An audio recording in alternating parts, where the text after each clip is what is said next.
para ipakita ang tunay na estado ng ating bansa. Ilahad ang mga pinakabagong balita at pangyayari sa ating bayan. Ipaalam sa taong bayan ang katotohanan at ipaliwanag ang mga hakbang na ginagawa ng pamahalaan upang manatiling payapa at maiangat ang pamumuhay ng bawat Pilipino. Mula sa Pangulo ng Republika ng Pilipinas, Mayor Rodrigo Roa Duterte, ito ang Talk.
of medical supplies sa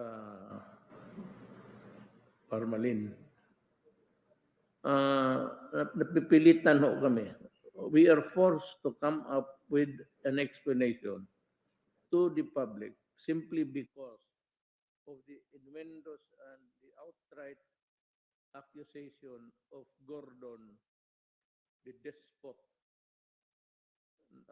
regarding how he got hold of the things that we needed to fight COVID. Now, I'm happy that the House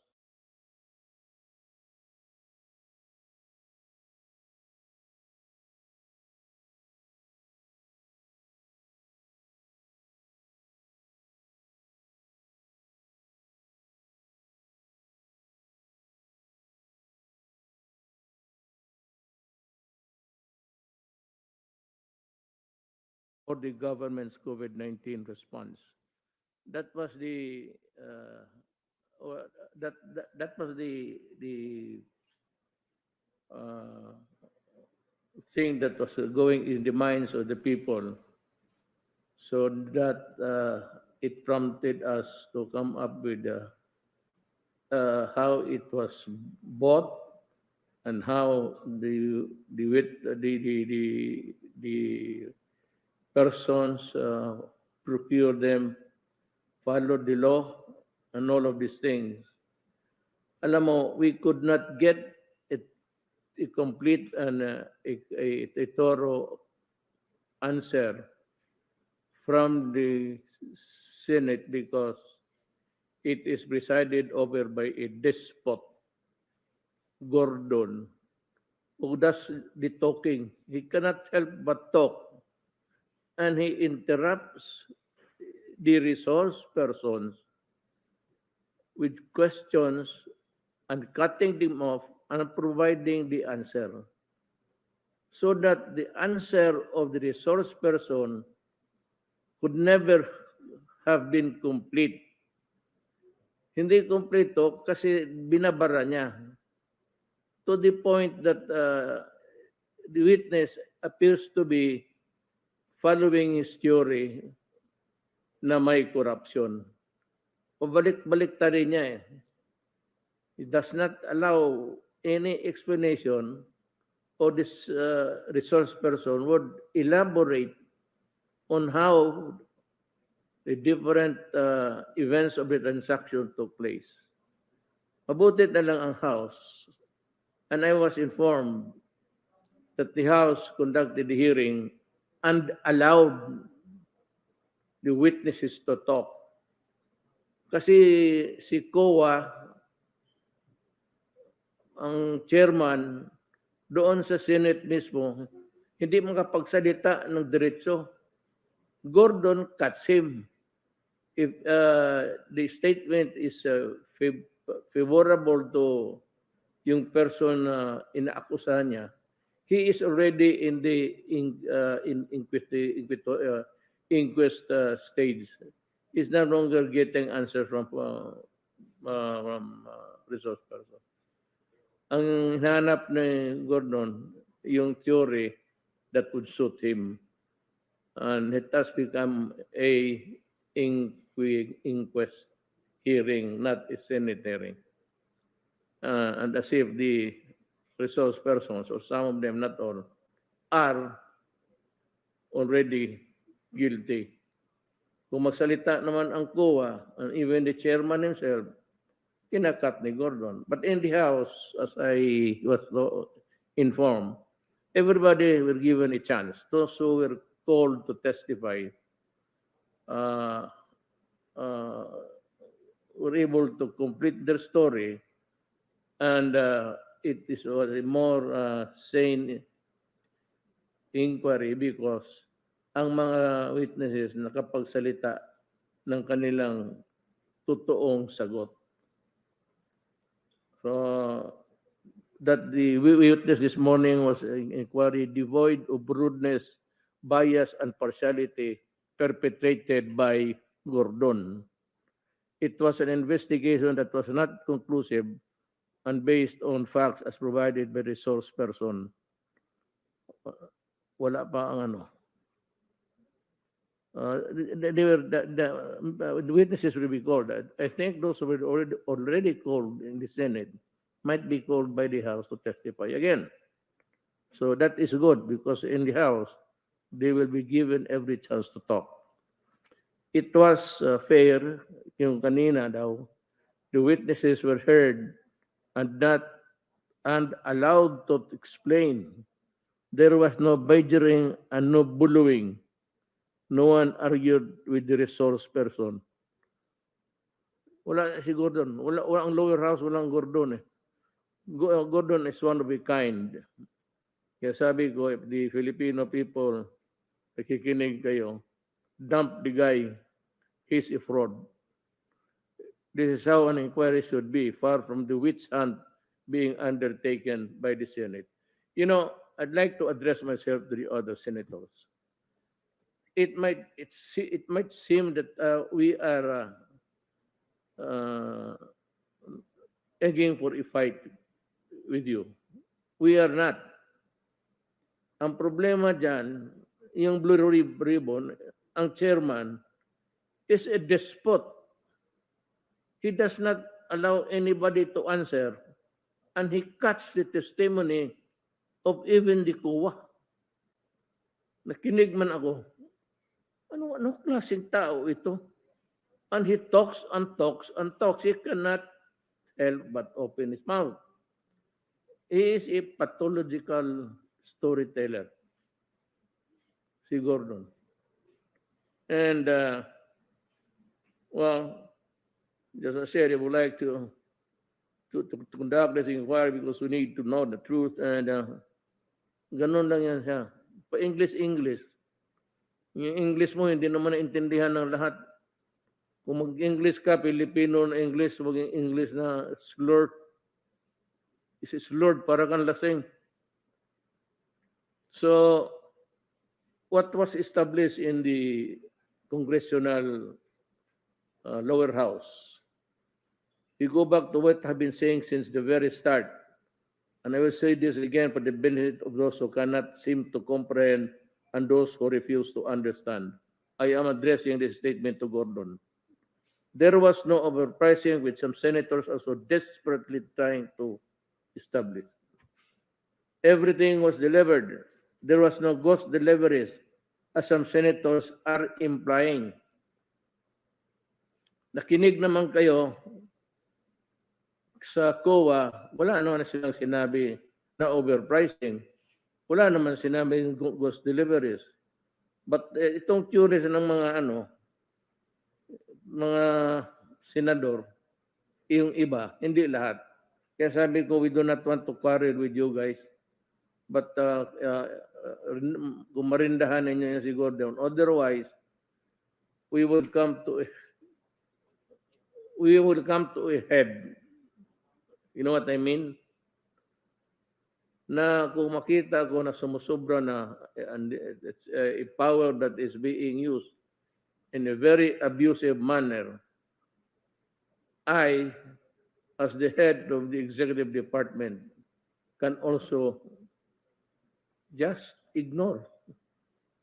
I do not want to ignore the Senate. But kung ganun hindi ninyo ano si Gordon, talagang I said, it will come to a head and there will be trouble. Because tawagin ninyo, paulit-ulit na naman. For example, like, sa bagay, na umpisahan na kasi, Secretary Duque, I would allow him to complete his story. Anyway, nakatestify naman siya sa House. Just to allow Gordon to show more of his stupidity. Kaya pabalik ko sila. Sabihin lang ninyo, just tell the plain truth. Kay Gordon, kung putol-putulin kayo, i-connect ninyo ulit. But at least sa House, you'd have a fair chance of getting your story being heard with courtesy and with no pathological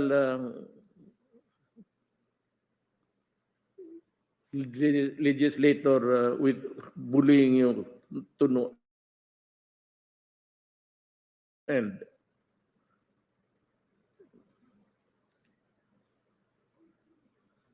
There were no overpricing, which some senators are so desperately trying to establish. Yeah. Everything was delivered. There was no ghost deliveries, as some senators are also implying. I hope that the next time there's a statement like that, you better make clear kung may kasali kayo dito kasi alam mo, may insultuhin ko kayo.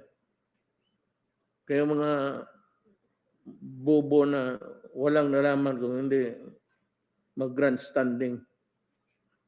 Wala naman talaga kayong makuha. Even if we continue to hear this case until kingdom come, I do not think that you will get anything there except that you want to dance before the power of public opinion so that you'll be noticed and maybe try to impress the voters in this coming election that you're an intellectual, that you are a ghostbuster sa mga katiwalian sa gobyerno. Meron sa gobyerno, hindi magsabi, hindi wala. I would be lying if I say there is no corruption. In some other offices now, agencies, department, there are. But I'm making you this guarantee. Yung cabinet members ko, wala yan. Puro malinis yan. Ang mga senador, meron. Gordon is one. Pag I am ordering the Solgen, si Calida, to write Aguinaldo a letter and ask Aguinaldo to conduct immediately an audit dyan sa Red Cross na yan.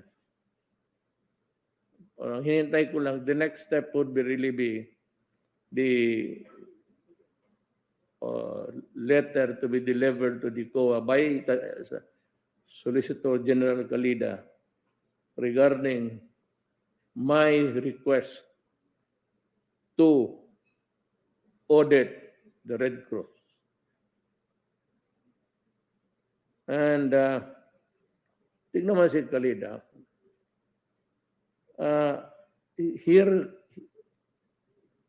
hear him now and try to come up with your opinion kay mga Filipino kung ano ang nangyayari sa hearing sa lower house. Magandang umaga po, Mr. Chairman, and to the members of the committee. Ang masasabi ko lang po is wala po sa COA report ng PSDBM ang statement na may overpricing po. There's no statement to that. The observations related more to inventory management than overpricing. So hindi po tama na sabihin ang COA ang nagsabi na may overprice kasi wala pong sinabi yon doon sa report. Anyway, nandito po kami to be able to provide clarification to any of the questions the committee members may ask. Magandang umaga po. Tama na yun. Ayun. Yun si COA. That was the chairman of the Commission on Audit. Sinabi niya, ano po bang gusto ninyo? Senators, I'm asking you. He said, I do not want to fight with you. But what else do you want? Yung Parmalen, bahala kayo. You can slaughter everybody there with whatever you want. Kami sa gobyerno, we ordered. There was delivery. Then we paid. Tapos na kami. Insofar as we are concerned, tapos na kami dyan sa ano. Yung Parmalen to inquire into the corporate identity of, sinabi na sa inyo, it was succinctly stated by Senator Villar. Sabi ni ma'am, ganun talaga, negosyante sila, they need materials. Ang andito lang yung mga intel lang yan. Gano, that is the way how the Chinese conduct the business. It is not like the foreign. Doon, word of honor lang yan. O, kailangan mo nito, sige, padala ka. May tao lang sila dito. But like I said, that was the reason why I went to China. Yan si Michael Yang, hindi yan fugitive. Nagninegosyo nga yan. Malaki na ang negosyo niyan sa Davao. Has been there for 20 years. Kung anong business opportunity niya nila, yan sila, yung kasama ni Lincoln, paghanap ng negosyo at magkuha ng deal, sa kanila, tatawag lang sila doon sa kung saan nila makuha. Natural, may magsabi ang kumita, yung mga in-check, akala ko ba tinawag natin sila to invest? At sino naman gago, in-check o Pilipino o Hapon na magnegosyo ng talo? Naturalmente, meron talagang profit yan. Yan ang ipasok sa ulo ni Gordon. Anak ng katanda-tanda mo na eh. The circus started with some incomprehensible reason. The senator thought that there were irregularities in the COA audit report of the Department of Health. Many times, the DOH Secretary Duque said they were already addressing the deficiencies in the said COA audit report. That deficiencies pertain to some inventory matters of the supplies, hindi yung about the deficiency of pera. Pero alam mo na, there's a saying, men judge best when they condemn. Ang pinaka-ano ng tao, lalo na kung maghusga siya ng kasamaan ng kapwa niya tao. Men judge best when they condemn. Ano yan, si Despot,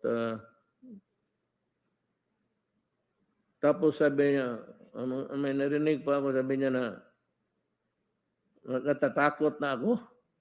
Sus Mariosep Gordon. Hindi mo ako matakot not in a million years. Hindi ako kawatan kagaya mo.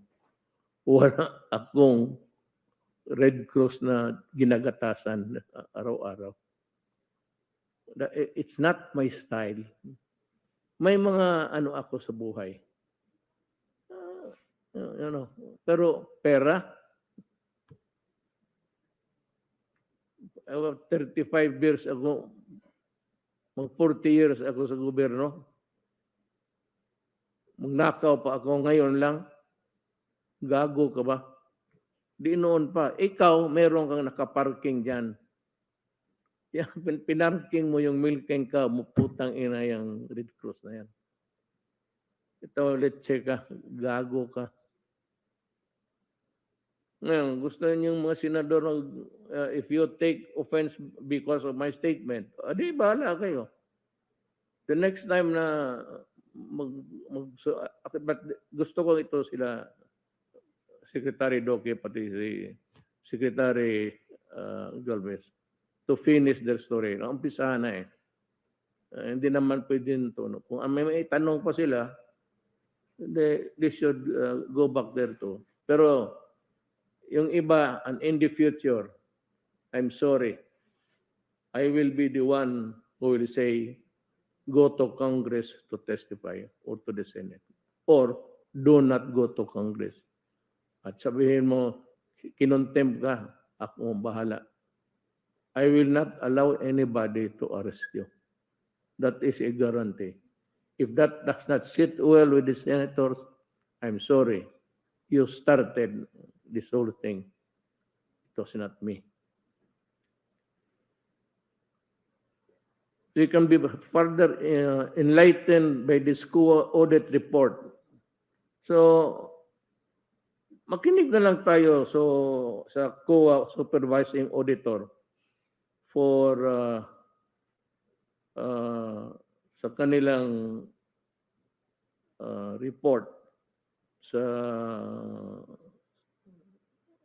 procurement goods. I'd like to, there's a clip regarding, there's a clip that contains the COA supervising auditor, Rodora Urugay, kindly show it to the public. Sir, as far as the DOH audit report is concerned, there are no observations on overpricing in the DOH annual audit report, sir. Yun nga, kaya nagpapasalamat kami, nauunawaan namin. Ang totoo niya, nasasakyan namin ang paliwanag mula pa kanina. Ganun lang pala kasimple. At ngayon, tinindigan na kayo, in-affirm na, kinonfirm na ng COA, bakit nagpapatuloy pa yung Senate Blue Ribbon Committee sa kanilang mga pagdinig? Ang ibig lamang sabihin, Madam Auditor, aminin mo o hindi po pinaniniwalaan ng Senate Blue Ribbon Committee ang admissions o ang inyong COA report. So yun. Na ito ngayon, let us focus. If you want the story to be complete, makinig tayo sa discussion ni Attorney Warren Yung, former PS-DBM Director. So siya ang maka-explain sa atin kung paano ito, ano ang protocol, ano ang requirements, and what are the things that they had to do before they can order or receive goods that are procured by government. Yung may clip kayo kay Attorney Warren Yung PS-DBM Director talaga.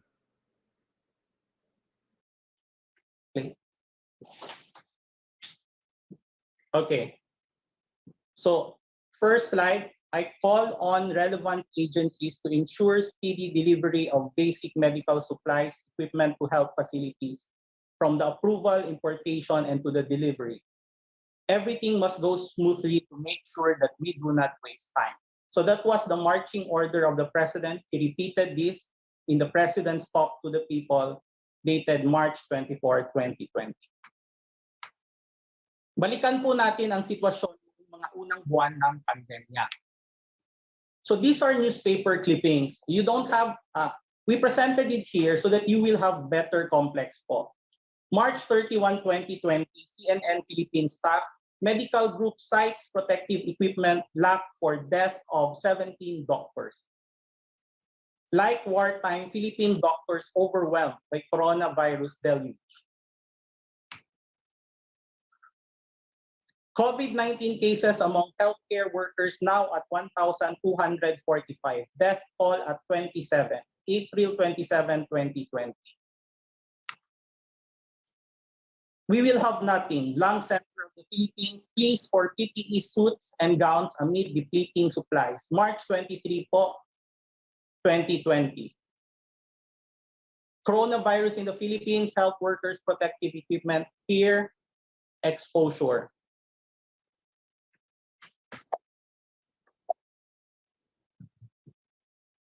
Kulang ang supply ng mga personal protective equipment sa buong mundo. Coronavirus sparks a war for mass accusations fly. So on this one, there was accusations that other nations are getting the supplies intended for another country. Protective equipment costs increased over 1,000% amid competition and surge in demand. Kailangan nating makahanap ng supply. So these are some of the pictures. The Southern Philippines Medical Association is seeking for donations. We are asking for masks.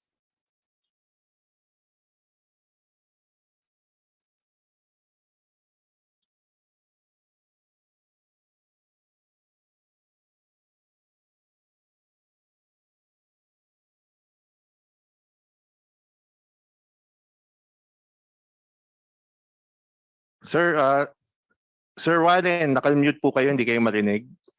Pwedeng unmute. Wala pong audio from Sir Warren. Yes, sorry about that. Yes, please Issue repeat. number 1. Overpriced ba talaga ang face mask at PPE na binibili ng gobyerno noong 2020? Hindi po. Face mask, dahil tumaas ang presyo ng face mask noong umpisa po ng pandemya, naglagay po ang DOH ng price freeze at suggested retail price. So price freeze was placed at 28 pesos.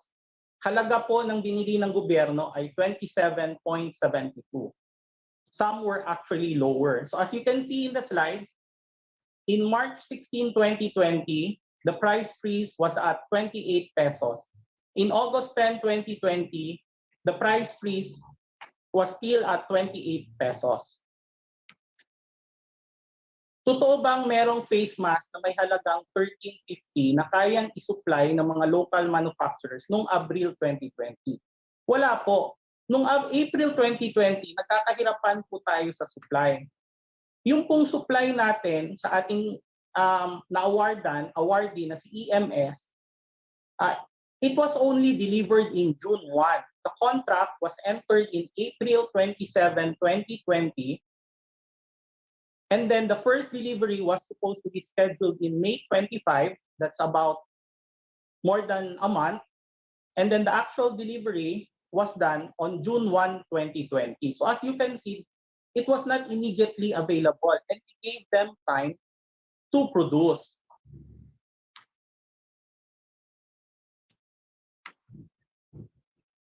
Presyo ng personal protective equipment. So, ito po, pinapakita po natin yung mga purchase orders nung presyo ng wala pang pandemya. So, September 28, 2015, the price is at 3,500 each. June 2016, the price is at 3,864 each. Nung may pandemya na po, at around May 2020, we procured 1,910 pesos each.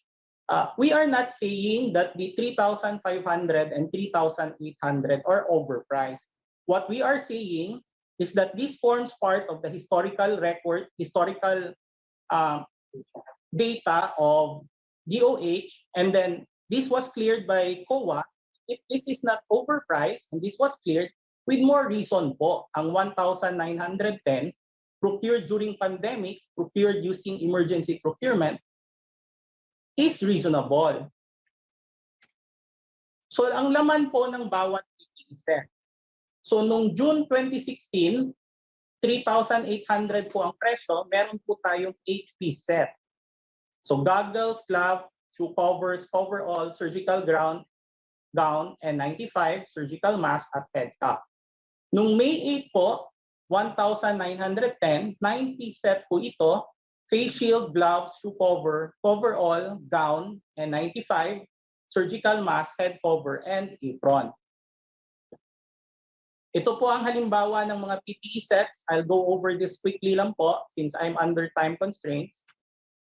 Issue number 2.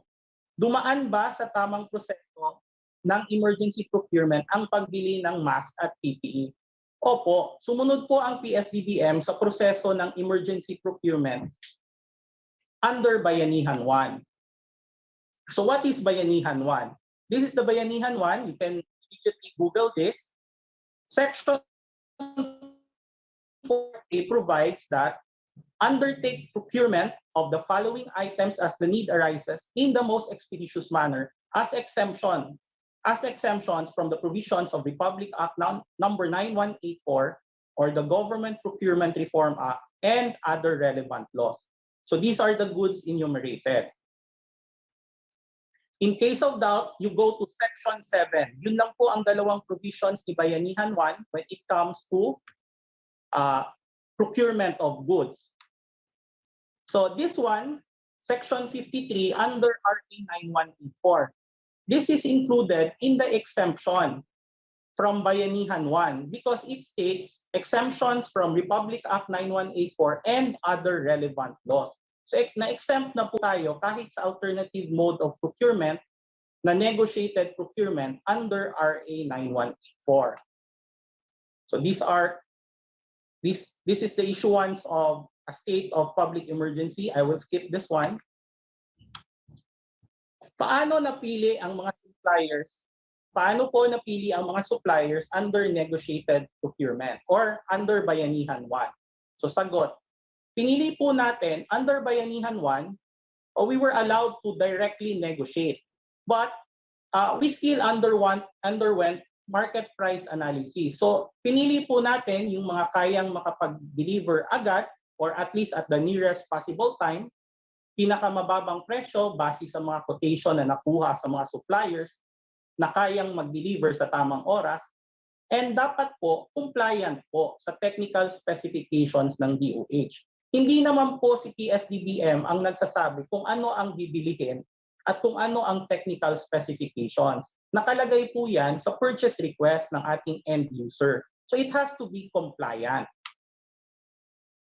Ano ang hinihingi ng PSDBM? So we're asking for mayor's permit, ITR, price quotation, omnibus warrant statement, and compliance to the technical specifications. Kahit po hindi nakasaad sa Bayanihan 1 na mag-market survey, ang PSDBM naglagay po talaga ng layer na we do market price analysis. So the first level, for the first level of ensuring that there's no overpricing, we take into consideration po yung ATR ng ating end user. Si DOH po ito. So nakalagay po sa purchase request ang items na bibilihin, quantity, unit cost, and the total cost. Hindi po tayo pwede sumobra doon. It presupposes also that our end user already did their canvassing and taken into consideration previous purchases. Si PSDBM, ang second tier po natin, we will do market price analysis to ensure that the price set is reasonable or if we can find lower price. And then we do the direct negotiation as the third tier. In here, we try to get terms favorable, more favorable to the government. Like baka pwede pababaan or usually kasi at the time they were asking for immediate cash payment. We say that we cannot do that. So you have to bear with the government. Price quotations ng PPE na pinadala sa PSDBM noon. So ito mga yung mga pinadala, 1,975, 90 set, 1,910, 90 set, meron ding 2,873, 80 set. We did not procure that. We cannot go above the budget of DOH, which is 2,000 pesos. So we have a slide here on the statement of our good chairman, COA chairman Michael Aguinaldo, on September 7 during the Senate hearing. So Bayanihan Act po kasi, yung Bayanihan 1, the President was empowered to actually do away with RA 9184. The only requirement was yung advantageous to the government, yung pag-procure. Kailangan ba? Sir, stop muna, sir. Sir Warren, before Yes, we Mr. continue, I'd like the COA. Can you put the previous slide, itong COA? COA Chairman Michael Aguinaldo, are you present, sir? Yes, sir. Yes, Mr. Do Chairman. you confirm the slide in front of you that did you say that this quote, September 7 quote? Yes po, Mr. Chairman, that I think it's a faithful reproduction of the statement I made. Okay, thank you. Thank you, sir. Please proceed, Warren. Thank you, Mr. Chairman. So there was a question raised kung kailangan bang mag-submit ng PSDBM ng dokumentong nagpapakita ng financial capacity, SEC, GIS, General Information Sheet, at malinis na record ng directors at incorporators sa isang emergency procurement. Hindi po. Even under negotiated procurement in emergency cases po, the only documents asked are the mayor's permit, ITR, omnibus sworn statement, and then compliance to technical specifications. And I must add po, even in regular competitive bidding, which can take as long as 136 days, the general information sheet is not required po. Tapos, yun pong pupuntahan po ang official address ng mga corporation, wala rin po yun kahit po sa ating regular competitive bidding requirements under Republic Act 9184. Issue number 3, naprotektahan ba ng PSDBM ang interes ng gobyerno at ng bayan sa pagbili ng face mask at PPE?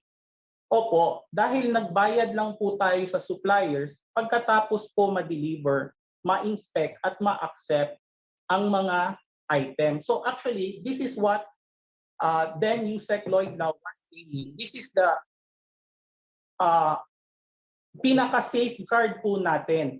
Under emergency cases po kasi, the factor is you have to address the emergency. Procure immediately, and then so that we can address po yung pangangailangan, emergency. If they cannot deliver, then we do not pay. So that's how we protect the government's money po. So surgical mask suppliers. So dito po pinapakita po yung various po natin na suppliers at kung magkano po nabili at pinapakita po na delivered po talaga sila. Wala pong ghost purchases. So as you can see, iba-iba po yung presyo noong simula po ng pandemya. May nabili po tayong mura, may nabili po tayong mahal, depende po yan sa supplier. But we cannot afford not to buy because we are trying to save lives. So we cannot say that just because it's nearer to 28 pesos, we will not procure that and just let you get exposed to the virus. Hindi po pwede yon. Ang atin pong ginagawa is to address the emergency and save lives. So as you can see, EMS, it began delivering in June 1, 2020 po. Yan po yung ating 1350. Complete deliveries po. This is still EMS. Ito po yung mga deliveries niya, quantity and date delivered. So, this is again a online article. First batch of complete PPE sets from China arrives April 1, 2020.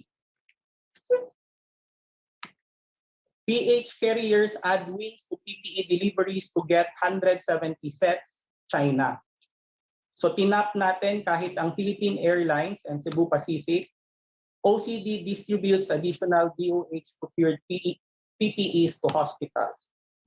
So this data came from, I think, the OCD. It shows how the PPEs were distributed. I think they can better answer these questions. Total distributed PPEs as of August 25, 2020, source OCD. So as you can see on the right side of the screen, those are the quantities distributed to the different regions. Thank you very Attorney Leong, if you are listening to us, thank you for your. Allow me to define further the persona of Gordon. Ito si Gordon, in 2017, he was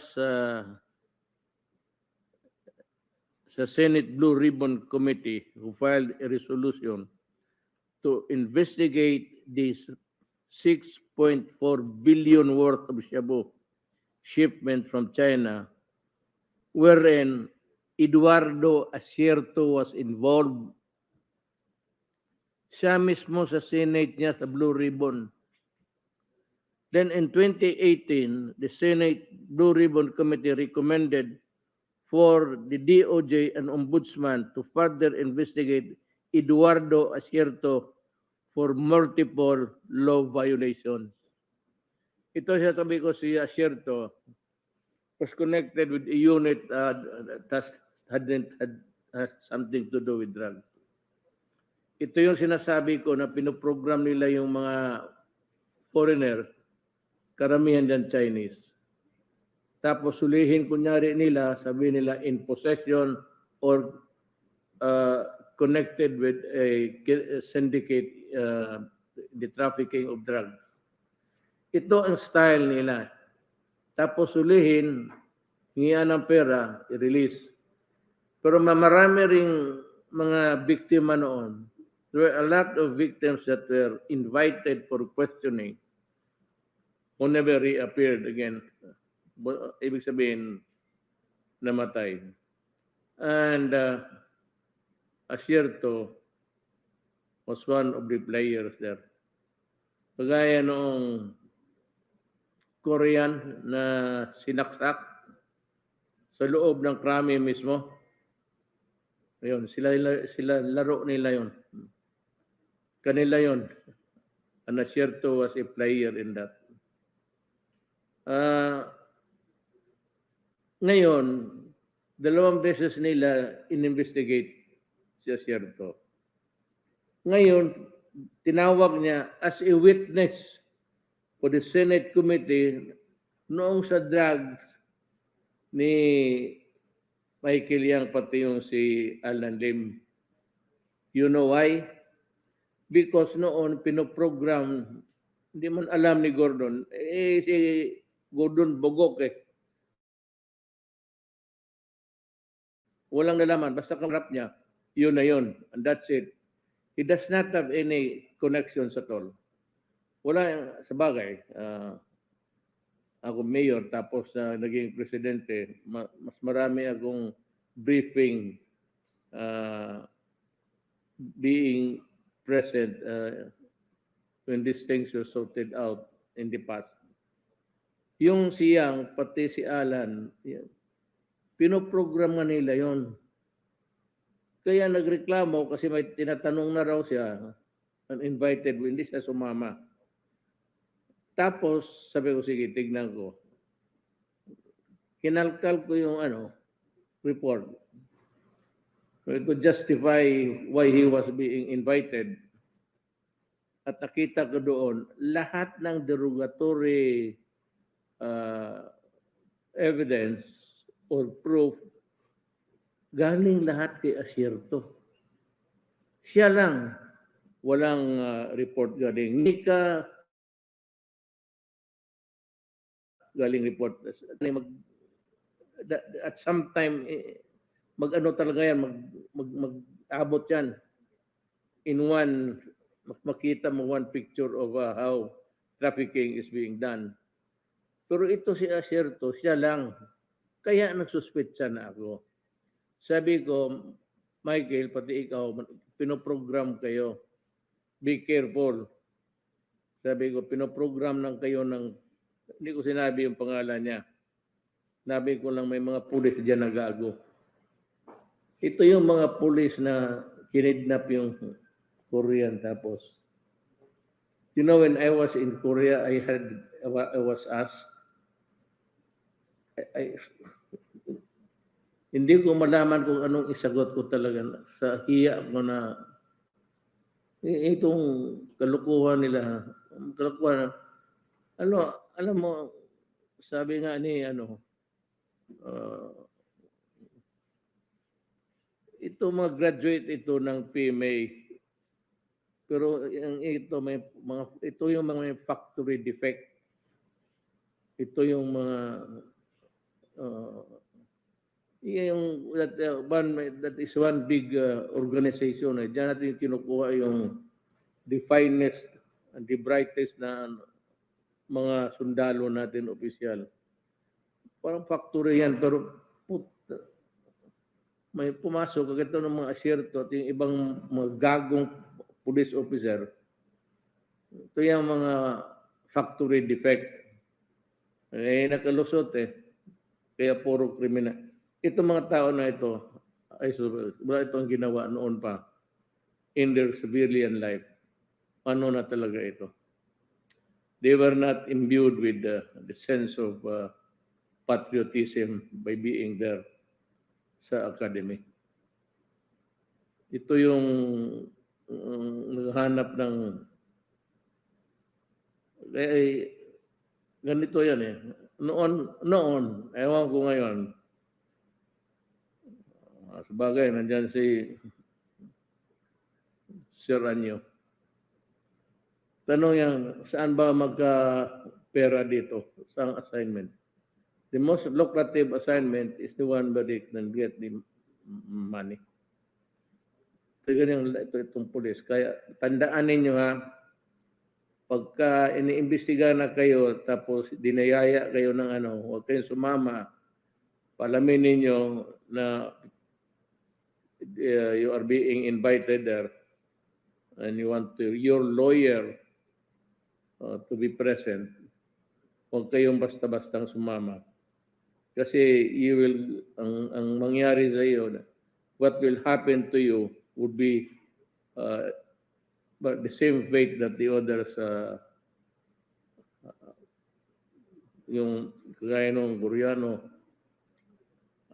was kidnapped, was killed, tapos dinala doon sa punerarya, binuhusan ng asido. Kaya nawala. Pero by and large, ang police natin, it's a big, huge organization. Karamihan dyan, okay. Yung mga asong nasa pwesto at one time or another, they are not from Davao, actually. They were assigned in Davao City. Kaya nagkakilala ko yung mga yan. Yung iba talagang kasi bato, true blue, full-blooded, Bisaya. So, itong ulitin ko, 2017 pati 2018, inimbestigahan nila ito si Eduardo Asierto. Blue Ribbon Committee, si Gordon. Ngayon, present time, fast forward tayo, ginagawa ng gagong Gordon na ito, si Asierto na isang gago rin. Kaya dyan hindi ko maintindihan kung bakit ganon si Gordon. Using a perjured witness. Itong si Francisco. Senator Gordon, it is a crime when you use a perjured witness in an official proceedings in Congress or in government. Alam mo yan, abogado ka.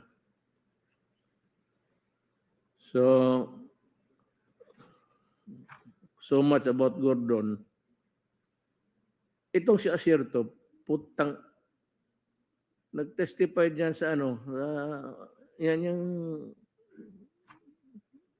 sa YouTube ba yun? Ang masakit sa akin, ulol kam, butong inong litse ka.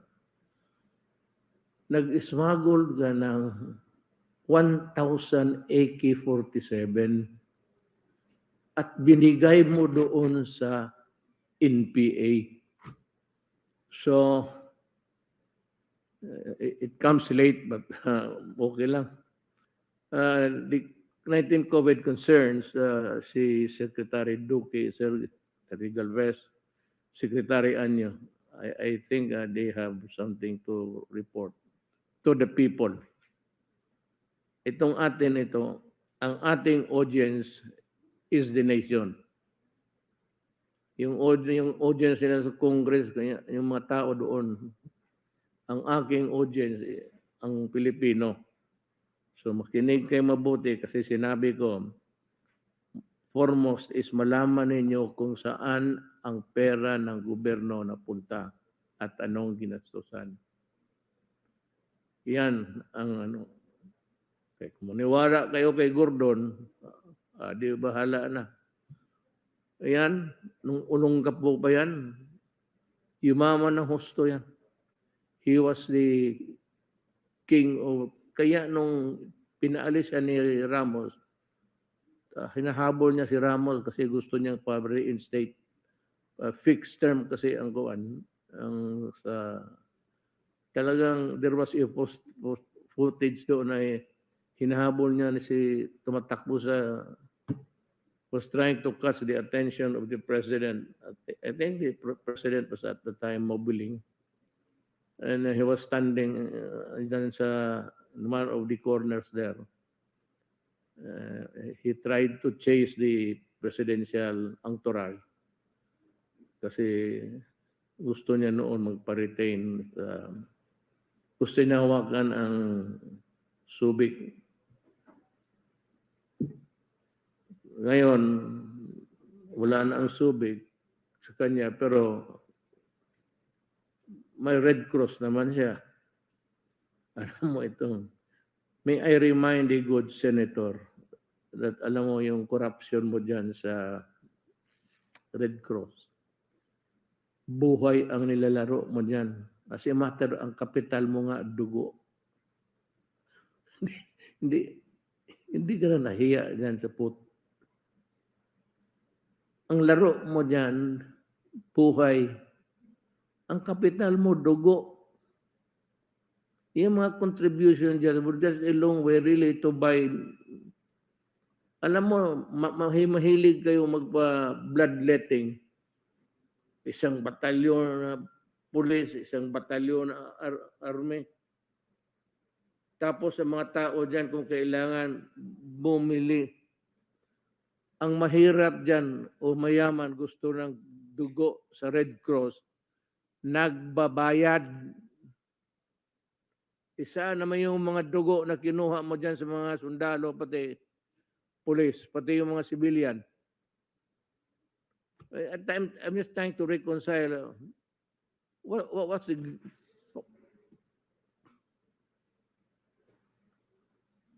Magbayad ka. Paski mahirap ka. Ito yung purpose nga magpa-bloodletting ka is may maibigay kang tulong sa kapwa mo Pilipino. And yet, when somebody is sick, whether rich and poor, if he wants blood,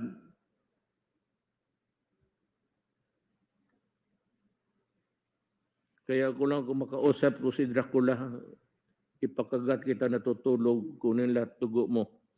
Marami kang dugo, kanang katawan mo, bilog na bilog, puro dugo yan.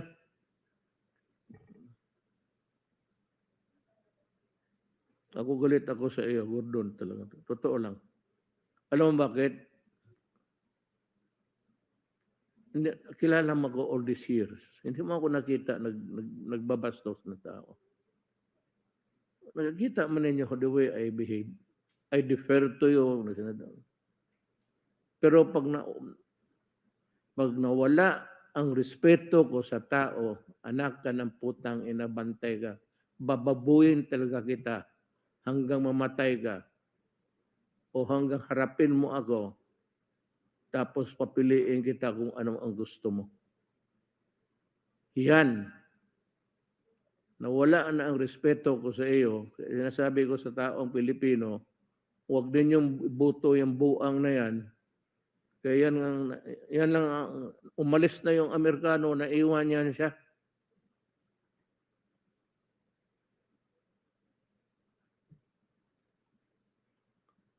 We now, Secretary Duque, let us proceed with the reporting. Yes, sir. To the, para sa ito, Pilipino ito ha, kinig kayo. Magandang gabi po, Mr. President at Senator Bongo at mga kasama ko po sa kabinete at higit po sa lahat sa ating po mga kababayan. At muli, magbibigay po kami ng pinakahuling ulat patungkol sa ating COVID-19 situationer. Pangalawa po ay yung maiksing ulat ko naman patungkol sa bagong alert level system para po sa COVID-19 response na ito pong sistemang ito ay ipapilot test po natin sa National Capital Region beginning tomorrow, September 16 up to the 30th. Ang pangatlo naman pong ulat ko ay patungkol naman sa latest whole genome sequencing results. At ang pang-apat po, ang healthcare worker benefits. At ang pinakahuli naman po, ang maiksing updates patungkol naman po sa ating vaccination. Ang detalye naman po noon ay ang mag-uulat si Secretary Galvez. Next slide, please. Ngayon naman pong ika-15 ng Setyembre ngayong taon, ang ating pong pangkalahatan caseload ay umabot sa 2,283,011 cases. Kasama na po rito ang bagong naitalang 16,989.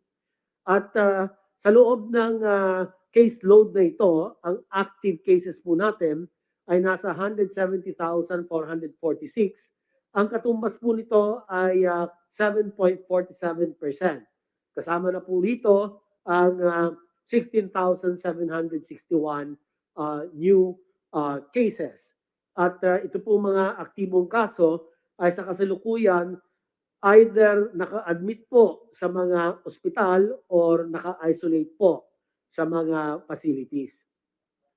Out of these, yung po 166,876 equivalent to 97.91% ay mga asymptomatic, mild, and moderate. Samantalang ang kabuuan severe and critical cases ay nasa humigit kumulang 3,550,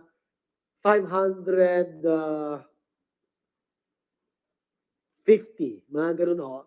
At ang katumbas po nito ay ang halos mataas ng kaunti sa 2% severe and critical. Sa punto naman ng recoveries, nasa 90.97% tayo at ito po ay nasa 2,076,823. Kasama na po dito yung bagong mga gumaling na 24,123.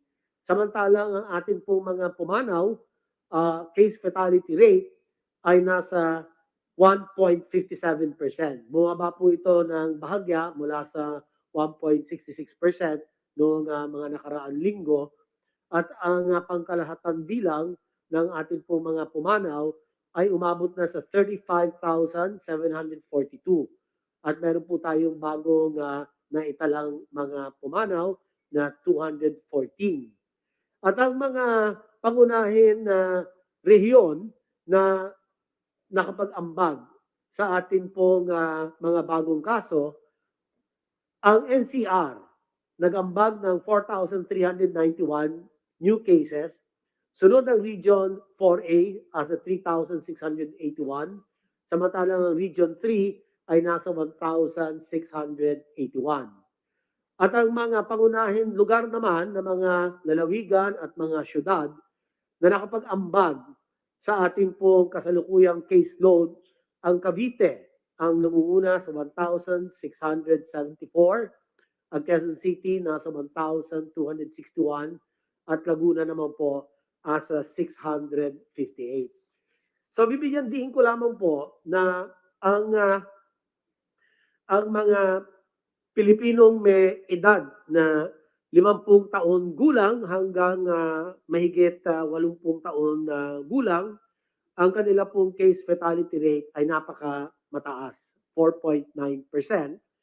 At kung ikukumpara natin ito doon sa mga pumanaw na mababa sa isang taon hanggang sa 49 na taon gulang, na kung saan ang case fatality rate ay nasa napakamababang porsyento, 0.39 lang po compared to 4.9 dito po sa elderly population. Kanya binibigyan din po natin na sa bakunahan ay lagi natin bibigyan prioridad ang ating pong mga A2 or the senior citizens.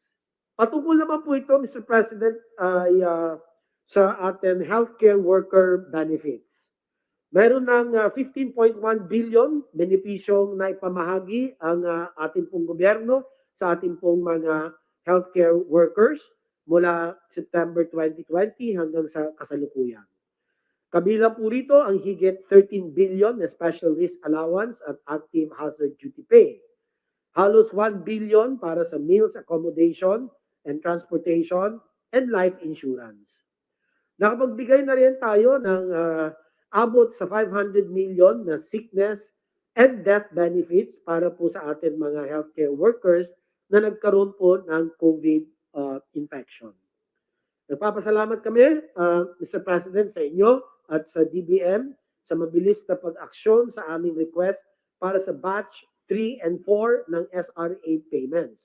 Sila po ay nagbigay ng 888 million, itong pinakahuli, at mula rito na i-download na po natin sa mga Centers for Health Development or regional offices at health facilities ang 882 million at ongoing ang sub-allotment ng balanseng 6 million.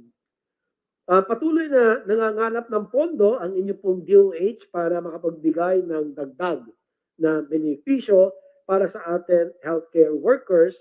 At sa ngayon, meron tayong karagdagan request na pondo sa DBM upang mabigyan ng SRA ang ikalimang batch or grupo ng ating pong mga mapagsakripisyong healthcare workers. And lastly, Mr. President, next slide, ang ating pong mga pagbubuod ay ang mga sumusunod. Patuloy na tumataas ang mga kaso sa bansa kung saan nananatiling nasa high risk level ang 92% ng ating pong mga lokalidad. Ito po, 111 out of 121 provinces, highly urbanized cities, and independent component cities. Sa unang 2 linggo ng Setyembre, tayo ay nakapagtala ng 83 COVID-19 deaths kada araw on the average. At dahil sa patuloy na tumataas na healthcare at ICU utilization rate, amin pong paulit-ulit na hinihikayat o inuudyok ang mga ospital at lokal na pamahalaan na maglaan ng sapat na COVID-19 beds, ICUs, at mechanical ventilators upang magkaroon ng sapat na kapasidad para sa ating moderate, severe, and critical cases. Kinakailangan din natin gamitin. Napakamahalaga po ito para hindi mabilaukan ang ating pong mga ospital. Ang temporary treatment and monitoring facilities, ito po ay ang mga quarantine facilities para po sa ating mga asymptomatic and mild cases na dapat dito po at hindi sa mga ospital magpupuntahan.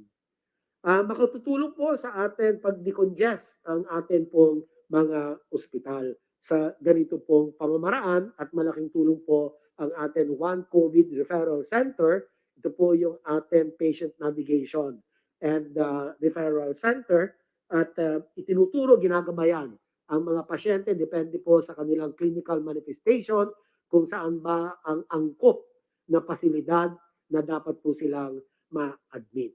So, Mr. President, ito na lamang po ang akin huling bahagi ng pag-uulat at handa na po akong sumagot sa inyo po mga katanungan.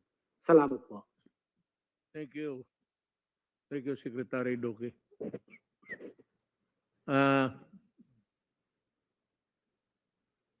Let me just also give my own take. Simply the COVID cases are rising all throughout the country. Tumataas po. Tumataas, maraming nahawa. A lot of them are afflicted all over the country na. At used to be that the children were not affected by the contamination at noon. Pero ngayon pati bata. So just be careful. You are put on notice that ang mga ospital natin punong-puno at saka maraming namatay na sa atin. It's 30,000 plus. It's going to increase as we travel this journey through the COVID pandemic.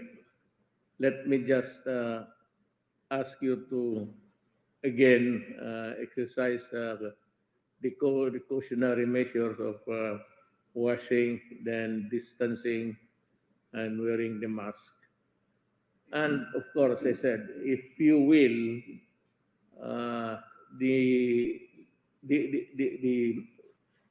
itong face shield will provide an added premium of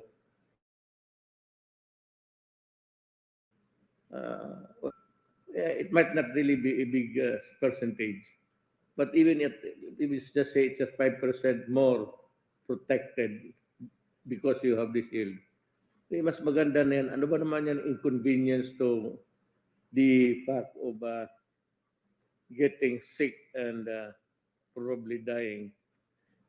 Lalo na itong COVID-5 ngayon, it has affected the children also. Ang sunod ho na magsalita ay si Secretary Galvez, then after that, Secretary Anyo. Then the panel na dyan sa inyo. Mr. President, Senator Bongo, my fellow cabinet members, to our panel members in the UN. Magandang gabi po. Sa ngayon pong araw ay may mga significant updates po tayo sa mga delivery. Next slide, please. Sir, nagkaroon na po ng official pronouncement ang WHO for additional delivery of 10 million doses of Pfizer. At natutuwa po kami dahil kasi maganda po ang naging pagbisita po ni Secretary Delphin Lorenzana at saka po ni Secretary Locsin doon po sa US. At doon po nakapag-usap po sila ng State Department at nagkaroon po sila ng na talagang nagpasalamat sila sa pagdating po ng 6 million vaccines nung nagbigay po ang US. At bago nga po umalis si Charles D'Affaire Janlo, nangako po siya na dadagdagan. At ito na nga po na nagdagdag po sila ng additional Pfizer na more or less 4.5 million para maging mabuo po yung 10 million. So nagpapasalamat din po kami sa WHO sa kanilang masusing pagpapalo up sa ating mga donors.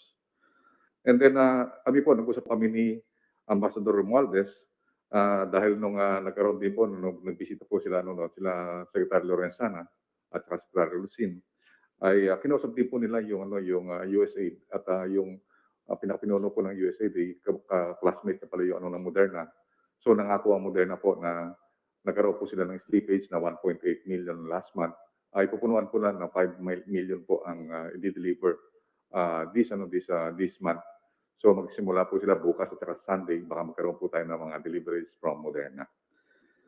And then ang magandang balita rin po ay magkakaroon po tayo ng baka mag-reach na po natin yung 40 million na administered this week. Baka kung lalabas po ang result bukas po ng ating vaccination, ay 40 million na po tayo na administered na vaccine. Malaki pong ano po yun, 40 million na po tayo.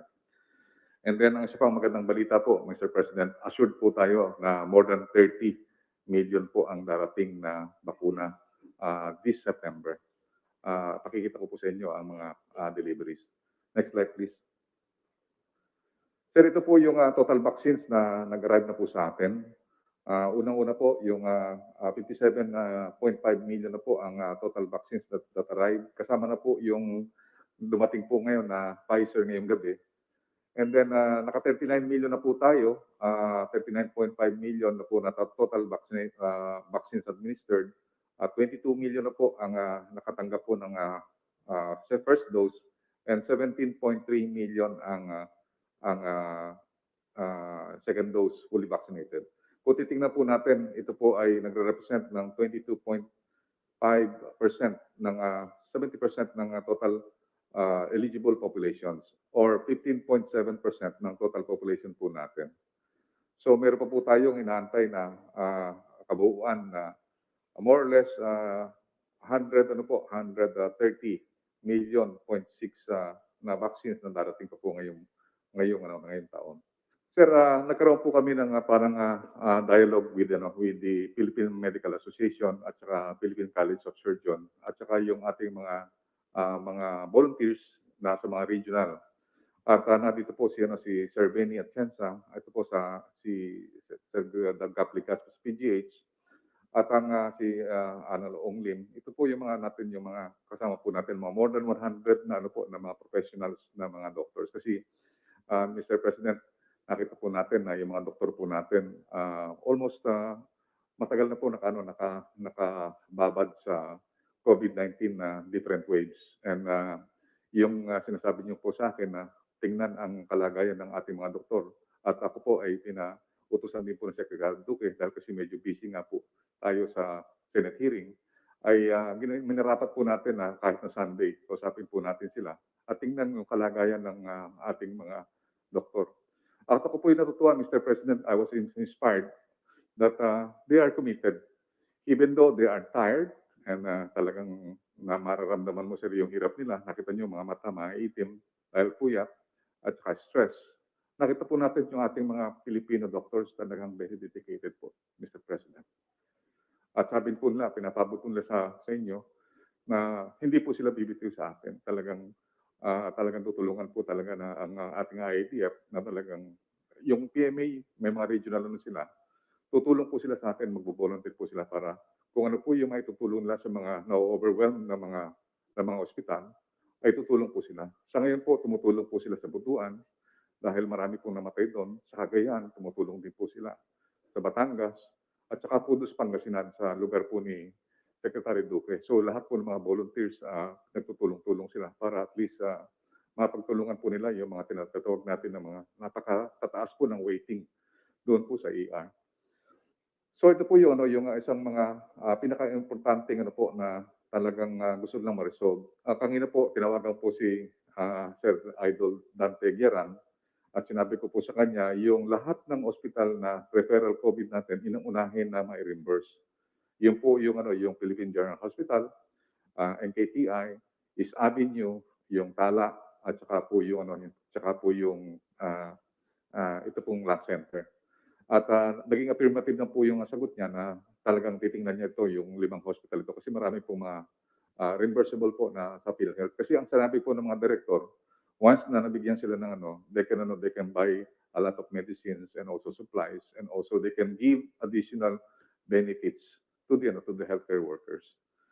And then, ito po talaga, itong problema po natin. Ito po talaga, kahit na kay Senator Bongo, marami pong humihingi talaga ng tocilizumab. Actually po, nag-prepare po tayo. Kinausap po namin yung ambassador ng Switzerland ng last 2 months ago. Ang kahirapan pala sir nito sir, yung Roche, yung gumagawa nito, ang dami po, iisa lang ang gumagawa, pero meron na silang allocated na mga supply. For example, sa atin, 5,000 lang ang allocation before. Dinoble po nila na 10,000 every month. At yun po, pagka kunyari po, naka-allocated na po yun. At ang mahirap po dito, yung kunyari 10,000 or 15,000 na tourist pump, may naka-allocate po kaagad. Kaya tinatawagan ko rin yung swilig at saka ano kung paano makapag-produce. Talagang wala po tayong makukuha kasi it is a global, global supply ang sir natin. Kaya yung mga iba, sinasabi nga, bakit hindi tayo prepare? Wala tayo talaga magawa, sir. Actually, kinausap na namin, sir, yung buong Roche at saka yung Swiss ambassador. Wala talagang medyo nahirapan po tayo sa production. So ito po ang medyo critical dahil kasi very na po tayo sa tulismab. Talagang wala na po tayo. At ang lang po natin ay yung tinatawag nilang monoclonal medicine na pwedeng pang-alternate po sa TUSI. Pero po, kung pwede nating makausap din po yung Swiss ambassador para po natin, para makapagano po tayo ng at least magkaroon tayo ng priority. Considering tayo ang pinakamalakas na surge dito sa Southeast Asia. Sir, ito po talaga sir yung perennial po sir natin. Mr. President, kailangan po talaga nating masolve ito dahil kasi ito po ang talagang lahat ng ospital talagang kanilang pong dinadaing ay talagang kulang po sila ng doktor, nurses and other related healthcare workers. Mag-recruit tayo ng marami niyan because the pay is good actually. Kaya baka we can convince more people to join us in this fight because I think the lure of a good salary is there. Medyo mataas na ngayon. The starting for just an ordinary soldier is something like 30 or 32. Kaya nga marami yung mga nurses lumipat eh. And we will see what we can do. We will try to look for the money to have more recruits joining this fight against COVID. Sir, yung next na sir nila sir, yung ensuring yung enough oxygen cylinders. Kasi yung palang sir, yung palang marami kunyari for example, yung pagka naghalo pala sir yung high flow cannula at saka po yung ventilators. Yung high flow cannula is yung isang cylinder po sir, 1 hour lang po nila nagagamit. So kailangan palit-palit po mga cylinders ng oxygen. I believe ang kailangan po yung sa lung center kasi more than 41 po yung ventilators nila na nagagamit saka sa East Avenue. Kaya po umingi po ako ng tulong kay Senator Bongo para magkaroon na po ng tinatawag nating yung expedite approval of the establishment of the oxygen production plant in major hospitals. Kasi po katulad ng sa SPNC, ang pagkakalam po meron po siyang tinatawag nating yung oxygen production plant. Kasi pagka naghalo daw po yung marami pong pasyente, gumamit yung high flow cannula at saka po yung ventilator. Pagka po nagkasabay-sabay po yan, yung kung saan po yung pressure po humihina. So kailangan pa talaga meron siyang self-sustaining na oxygen plant ang isang hospital para makaano po siya. At saka kung just in case na talagang magkaroon po ng tinatawag nating marami pong mga pasyente, yun po pagka nagkaroon po ng tinatawag nating disruption sa oxygen, malaki po ang probability na mamatay yung tao. And then, yung magandang recommendation po nila, which I will recommend this to the IATF, yung tinatawag na implementation of quadrant sectoring concept or referral hospital. Kasi meron po tayo sa ating contingency plan, sa ating earthquake. Meron po tayong quadrant sa Metro Manila. Meron po tayong quadrant ng ng tinatawag nating northwest, northeast, southwest, southeast. Yun po, ginawa po natin yan ni Senator Duque, na yung ating mga referral hospital nasa quadrant po na yun. Ngayon, i-revisit po namin kasi para mas maganda magtulungan po yung mga cities na nando sa quadrants para po yung yung katulad na kunyari for example yung PGH, panay COVID ang kukunin niya. Katulad din po ng Tala Hospital, panay COVID lang kukunin niya. And then yung other non-COVID will be taken care by the other hospitals. So para so mangyayari po, madidicongest po yung ating One Hospital Command. Para ang ano po natin, ibibiyakin po natin sa 4 na grupo yung One Hospital Command. So yun lang po Mr. President at sir, inuulit ko po yung ating mga healthcare workers. Talagang nakita natin yung tibay ng loob nila. And we are recommending na talagang in the near future, we will recognize them as our heroes. Kasi nakita po natin, Mr. President, talagang they're holding on. Even though despite na talaga nakita natin na overwhelmed na po yung mga hospital. I'm happy to hear it. Sekretarya niyo. Magandang gabi po, Mr. President, Senator Bongo, fellow public servants and workers in the government. Please, next slide. Sisimulan ko po ang aking report ngayong gabi sa pagbabahagi sa inyo ng updates ng ayuda sa National Capital Region, sa Laguna at sa Bataan. Tapos na po ang pamamahagi ng ayuda sa National Capital Region. Ang kabuang halagang na ipamahagi ay umabot na sa 11.22 billion pesos, kung saan mahigit 11 milyong benepisaryo ng NCR ang nakatanggap na ng ayuda mula sa pamahalaan. Next slide, please.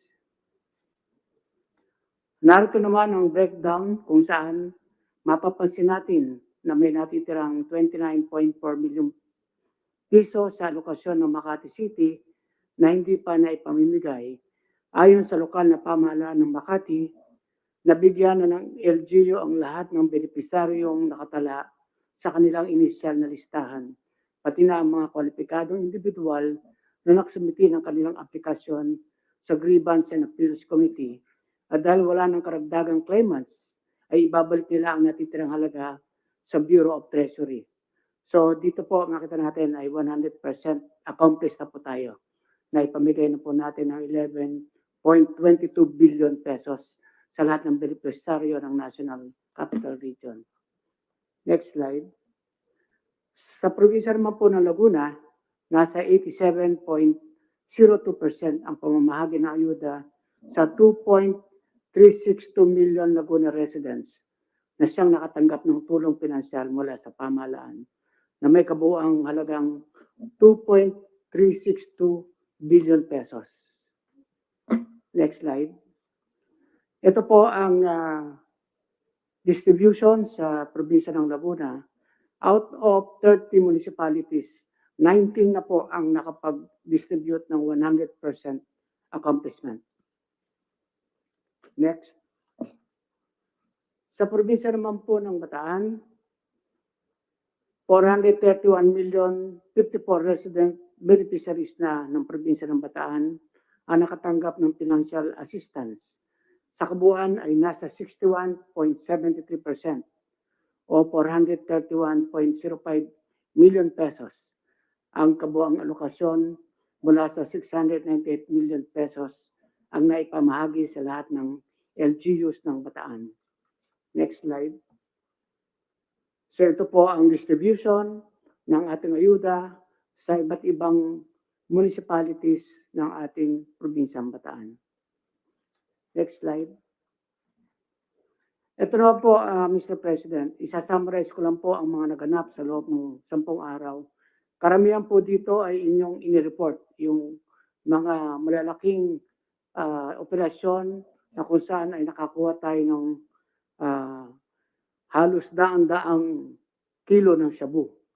So sa loob po ng 10 araw ay mayroong 18 na nag-surrender at nakapagkandak po ang PNP, PIDEA, AFP at NICA ng 1,119 operations kung saan 1,659 persons ang naaresto at ikinasawi ng siyam na tao during police operations. Dito po makikita, Mr. President, na 818 kilograms ng shabu, 13.22 kilograms sa marijuana. Sa loob po ng 10 araw ay 5.58 billion pesos ang na-recover na halagang ng shabu ang na-recover ng ating mga law enforcement units. Pinakamalaking score po to sa isang maliit na period ng 10 araw. Tutulong din po kami, Mr. President, sa pag-recruit ng mga nurses. Utusan po natin ang PNP, Bureau of Fire Protection at BGMP na magbigay ng allocation sa quota ng mga nurses. Magsimula po ngayong taon na ito. Next slide, please. Ang atin pong nalalapit na pilot testing para sa bagong alert level system sa NCR ay magsisimula na po bukas, September 16. At masasabi po natin na handa na ang DILG, ang LGUs ng National Capital Region, ang Philippine National Police sa implementasyon. Malino na po at pulido na rin ang ating mga guidelines sa ngayon at natapos na rin ang mga coordination sa iba't ibang ahensyang katulong natin sa papapatupad nito. Ang National Capital Region po ay isa sa ilalim sa alert level number 4, na kung saan din po ang mga critical zones or areas ay ilalagay sa granular lockdown. At atin pong pinapaalalahanan ng ating mga kababayan na dapat ay susunod tayo sa minimum public health standard sa lahat ng oras. Yan lamang po, Mr. President. Maraming salamat po. Thank you, Secretary Anyo. May we hear first from si Food and Drug, Attorney Domingo. You Yes, have sir. something to say? Wala na. Good evening po, Mr. President, kay Senator Bong, tsaka sa lahat po ng mga cabinet members. Ito po, bigyan ko lang po kayo ng konting update sa mga bakuna natin, tsaka yung mga nakikita po natin na epekto niya sa ating population. Nabanggit niyo po, Mr. President, kanina na kahit sa mga bata nagkakaroon na po ng COVID. So pag po dumating yung panahon na enough na po ang supply natin, next slide please, at saka po meron na po tayong regular supply at magbabakuna na po tayo ng mga bata, meron naman po tayong mga option na bakuna maaaring gamitin. Yung next slide. Unang-una po sir, yung Pfizer na vaccine, nabigyan na po yan natin ng EUA for use sa mga bata na 12 years old to 17 years old. So ito po yung first option natin na check na po ng ating mga experts at yung pong data nila to show safety at efficacy po sa mga bata 12 to 17 ay nakita naman. No, meron lang pong mga very rare na instances of myocarditis or parang inflammation ng puso na madali naman pong gamutin at very rare nangyayari. Next slide. Sa next slide po natin, makikita yung second option po natin, Mr. President, yun pong Moderna na vaccine, another mRNA vaccine. Yan po yung second na bakuna na tiningnan ng ating mga vaccine experts at binigyan na po natin yan ng EUA for 12 years old to 17 years old. So ito po yung unang dalawang bakuna natin na maaring gamitin sa mga bata. Doon naman po sa ating mga other vaccines, yun pong Sinopharm, meron na po yung dalawang EUA ngayon. No? Dalawa po kasi ang factory niya sa Wuhan. Meron pong isang private na company na kumuha po ng EUA niya. Tapos doon naman po sa Beijing, nag-grant na rin po namin ng EUA ang Department of Health.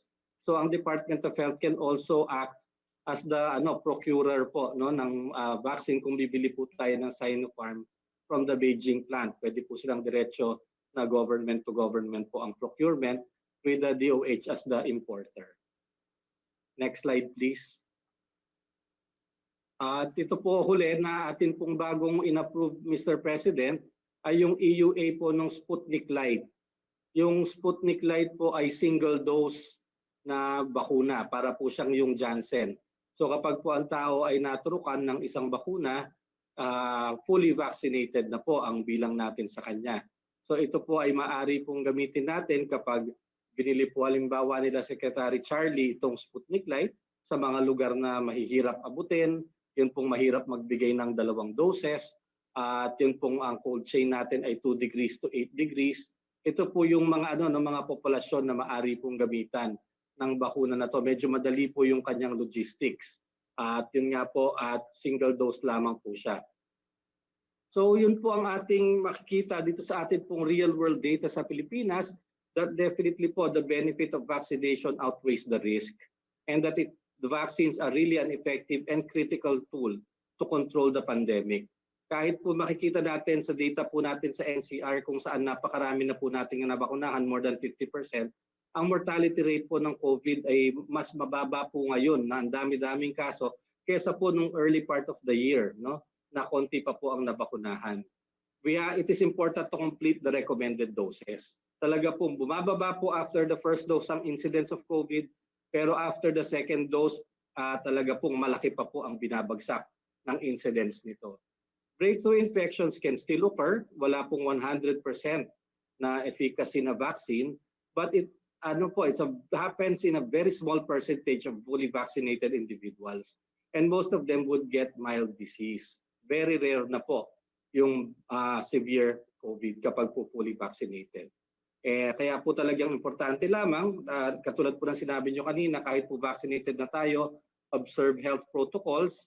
And yun nga po, nananawagan kami sa ating mga vaccinators, sa healthcare workers natin, tsaka vaccine recipients na pag may naramdaman po sila sa bakuna, i-report po nila sa amin sa FDA para po matuloy natin ang monitoring and it will help us make decisions in the future. Yan lang po, Mr. President. Maraming salamat. Thank you, Tony Domingo. Now let us hear from the MMDA. Thank you, Mr. President. Magandang gabi po, Mr. President, Senator Bongo, ES Mijaldia, sa lahat po ng mga cabinet members. Gusto ko lang pong sabihin, Mr. President, na bago po tayo mag-talk to the people ngayon, kaninang 6 o'clock po ay nakipagpulong po ako sa lahat ng mga mayors ng Metro Manila. At gusto ko pong sabihin sa inyo na handang-handa na po sila. Kasama po namin sa pagpulong kanina ang kapulisyahan, si General Dixon at si General Danao. Nang sa ganoon ay bukas po talagang hihigpitan namin sa Metro Manila. Talagang huhulihin po namin yung mga talagang hindi sumusunod, no, sa mga protocols. At si Yusek Densing po ng DILG kasama rin namin. Klinaro ng mga mayors sa ibang provision ng mga bagong alert level. And of course si Yusek Thomas po ng DSWD to make sure po itong tinatawag natin mga lockdowns na may mga binibigay po mga grocery ay inayos din po namin para maghahatian po ng resource sharing. At gusto ko din pong pasabi, Mr. President, na nagpasa po ng resolusyon na ang curfew ay adjust namin. From 8 o'clock gagawin na pong 10 o'clock, 10 to 4 a.m. At habang po may pilot, no, ay kami po ay tuloy-tuloy pa rin magpapabakuna dahil sa ngayon po ang nabakunado sa Metro Manila ay 61.85%. In 1 month, posibleng maging 80% na po ang 2 dose na may bakuna sa Metro Manila. And by December 13, the rate we are going, pinakamaliit po ay 88% o 88.62% ng Metro Manilans ay 2 na po ang bakuna. Yun lang po, Mr. President. Maraming salamat po. Thank you, Chairman. Let me see the faces of the panel. Well, I'd like to call Secretary Lorenzana. Magandang gabi, Mr. President, Senator Bongo, mga kapakaulinkod bayan at mga kababayan. Narito ang mga nagawa. Can I have my slide, please?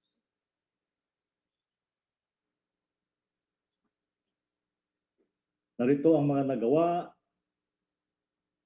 ng response cluster sa ikapitong linggo ng pagpapatupad sa ating Crisis Action Plan against COVID-19. Slide 2. Ito po ang status ng mga returning Filipinos. Meron pong dumating na ay 1.1 billion tao. 1.4 million total, kasama na yung mga overseas at saka overseas. Like this. Like this.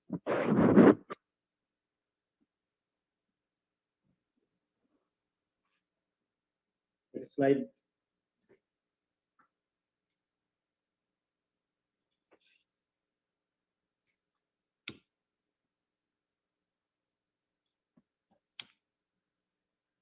Ituloy ko lang po itong aking ulat. Ang community subcluster ay magsisimulang ipatupad ang bagong guidelines sa pagsasailalim sa NCR at NCR Plus alert levels simula bukas, ikalabing-6 ng Setyembre. Ito po yung naiulat kayo na ni Sekretariat. Nagpatupad ng granular lockdown simula 8 ng Setyembre sa ilang lugar sa NCR, Sinad Luzon, Calabarzon at Mimaropa. Ang titiyak ng sapat na bilang ng contact tracers sa buong bansa na umabot na sa 128,845 na tao. Weather outlook po, ito po yung outlook natin ng weather sa mga susunod na araw. Punta po tayong inasahang bagyo sa mga darating na panahon. Nakalipas na po yung si Kiko, yun na po ang huli natin nakita ngayon. Next slide. Next slide. Yan po, mga Presidente, ang huli kong ulat. Maraming salamat po. Salamat, Secretary Lorenzana. Secretary Panelo. Gusto ko lang pong magbigay ng pagsusuri at magbigay ng aking analysis doon po sa nagaganap na kontrobersya na napalaw po doon sa inyong pahayag kung saan ay sinabihan niyo po si Secretary Duque, and for that matter, any member of the cabinet, na bago pumunta sa hearing sa Senado ngayon, pag sila ay nakatanggap ng subpoena, kailangan munang pumunta sa inyo at kunin ang inyong pahintulot. Correct. At ang mga kritiko ay nagsimula na naman pong punain at pulaan ng inyong direktiba. At sinasite po nila ang isang kaso. Yung pong Senate versus Ermita, GR number 169777. Ito po ay dinesisyonan ng Korte Suprema noong Abril 20, 2006. At ang ating pong ponente rito ay yung kaibigan natin si Justice Conchita Carpio Morales. Yung pong mga kritiko, sinasabi nila na yung direktiba ninyo na humingi muna ng pahintulot sa inyo ang isang cabinet member bago umaten ng Senate hearing dyan sa Blue Ribbon, hindi sangayon doon sa desisyon ng Senate versus Ermita. Ang nakikita po natin, mukhang yung mga kritiko, kasama na po yung mga ibang senadores dyan, na binasa yung Senate versus Ermita, mukhang hindi po nila fully appreciated o hindi nila naunawaan yung sinasabi ng Korte Suprema. Sapagat ang paksain po doon ay yung Executive Order number 464 na inisyu po ito ni Presidente Arroyo. Kaugnay naman po ito doon sa pagbabawal niya ng sino ang cabinet member o mga military officers na umattend sa isang congressional hearing nang walang pahintulot sa kanya. Kaya nagpunta po sila sa Korte Suprema at kine-question nila yung Executive Order 464. Parang pinalalabas po ng mga kritiko, pati na yung mga senador, na yung Executive Order 464 ay in-invalidate ng Korte Suprema. Subalit hindi po totoo yun, sabagat merong in-invalidate at merong in-uphold. At ang in-uphold nga po doon, yung karapatan ng presidente na huwag pahintulutan ang isang cabinet member na umattend. Sapagat alam po ninyo, para sa impormasyon ng mga nakikinig po sa atin, meron pong provision sa saligang batas, particularly Article 6, Section 21 and Section 22. Kasi parang pinalalabas po nila, kayo ay nakikialam at bakit daw pinagbabawalan ninyo ang investigasyon at ayaw niyong payagan ng mga membro ng kabinete na nasubpina na umattend.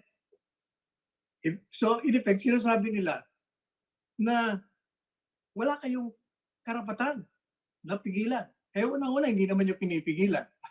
Sinasabi niya nga, dito rin niya investigasyon. Kung meron kayong ebidensya, mag-ahay na kayo. Ang ayaw nyo nga, sinasabi nyo, maliwanag naman sinasabi nyo. Ang kini-question nyo ay yung pamamaraan ng pagpapatupad nila ng isang inquiry o investigasyon kung saan, unang-una, dahil na nga na sinabi nyo, binubusalsalan ninyo yung bibig ng mga tinatawag yung testigo dyan at hindi nyo pinapatapos ang kanilang mga pahayag. Kung saan kayo na nagtatanong, kayo pa sumasagot at hindi nyo pinapatapos at nagbibigay na kayo ng konklusyon. Pangalawa, sabi nyo nga po, tatawagin nyo yung mga cabinet members, pero nakatenga lang sila doon, natanong na naman sila, araw-araw may hearing, hindi naman sila natatanong at nasasayang lang ang panahon nila doon sa hearing at hindi nila magampanan ang kanilang mga trabaho. Balikan po natin yung kung bakit nagkakaroon ng Senate investigation.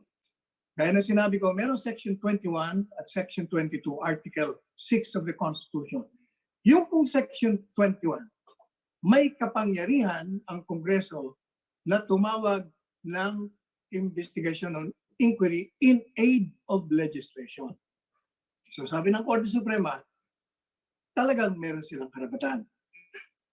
Pero yung pong nangyayari ngayon, kung titingnan natin, gaya nga ng nabanggit nyo, mukha namang hindi in aid of legislation yan. Sapagkat unang-una, ano pang panukalang batas na pwede na lang isulong kaugnay dito sa investigasyon sa pagbibili ng PPE, ng face mask, ng face shield. Sapagkat maliwanag naman, wala naman nagki-question na yung proseso sa pagbili, pagkaroon ng bidding, medyo wini-wait pa nga yung bidding. Maliwanag naman, parang walang maayos, maliwanag na sinasabi ang Kongreso o yung komite na kaya nila ginagawa yon dahil meron silang panukalang batas na gusto nilang isulong kaugnay dito sa investigasyon. So, papasok po sila doon sa Section 22 kung saan sinasabi po ng saligang batas. Ito ay question hour kung saan ang isang miyembro ng kabinete at his own initiative with the consent of the President ay maaari pong magpunta sa komite, hearing, at pakinggan siya kaugnay doon sa kanyang departamento. Pwede pong, sabi ng saligang batas, magbibigay siya ng advanced questions, 3 araw bago maganap ang hearing, o kaya naman, ito pong mga tanong na written questions, hindi lang po pwedeng hanggang doon lang. It can cover other matters related to the subject of inquiry. So madalit sabi, sa tingin po natin, yung ginagawa nila ngayon, hindi ho in aid of legislation sapagkat wala tayong nakikitang panukalang batas na pwedeng isulong nila. This will fall under Section 22 na question hour na sinasabi ng Korte Suprema na merong karapatan ng presidente na huwag pahintulutan ang isang kabinete miyembro na umattend. Sapagkat, unang-una, may 2 pong instances.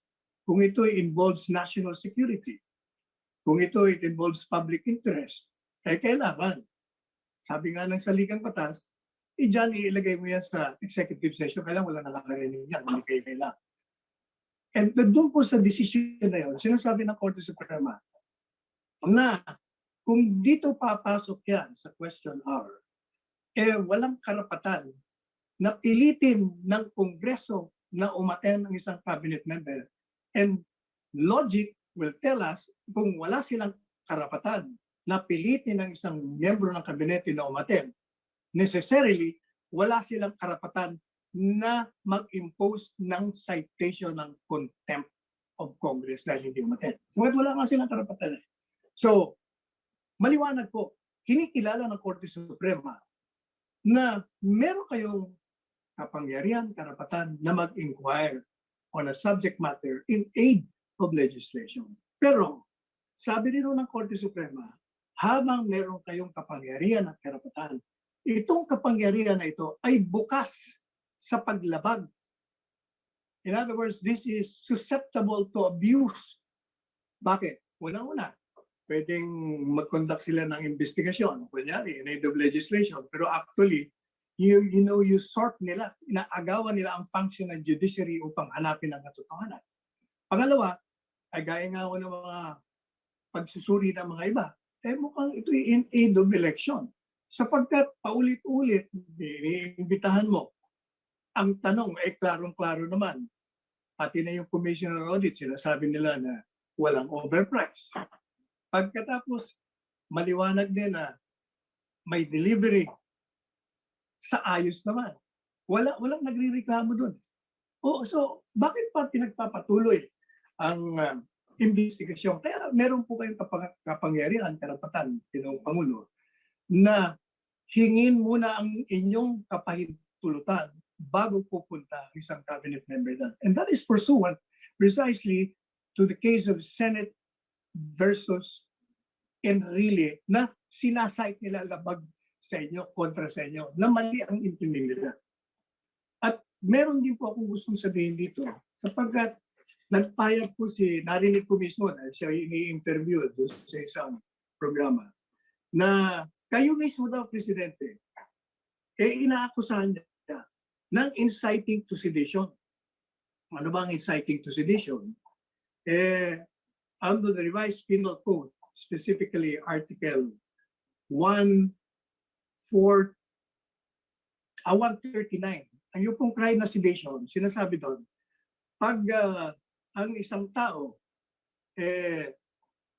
gumawa ng karahasan at isa sa mga hakbangin niya, ang layunin ay to prevent the national government or alinman sa mga public officer na malayang mag-exercise ng kanilang function, yan ay sedition. Ngayon, yung inciting to sedition naman, pag kayo nang walang karahasan, without violence, magsalita kayo na parang bagang ibig nyong istorbuin o labagin o hadlangan ang isang public official na mag-execute ng function ng kanyang opisina, that is inciting to sedition.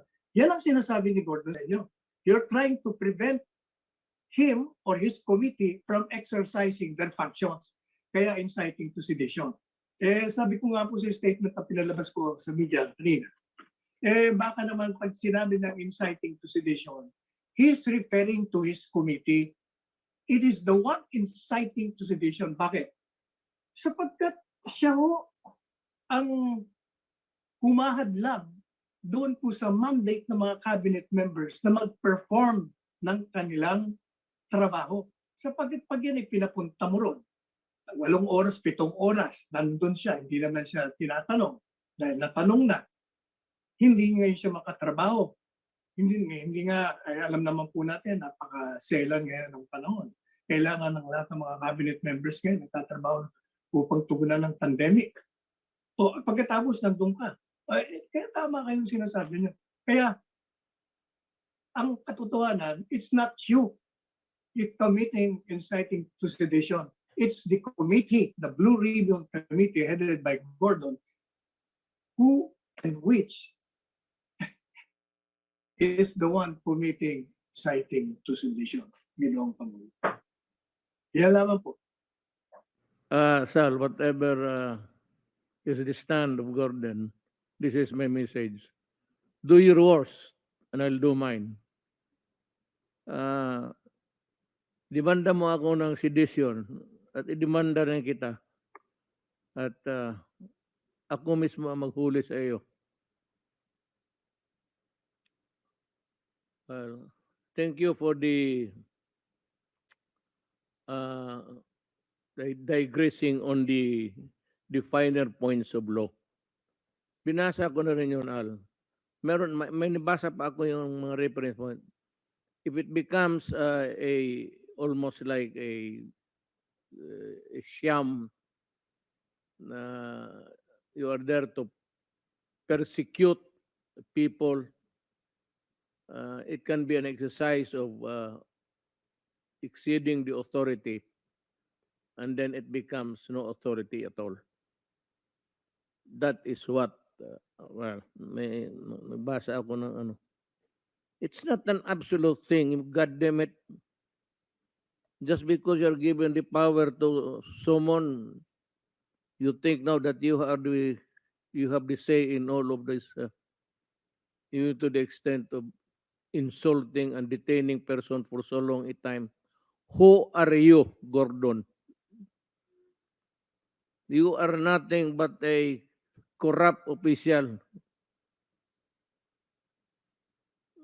We will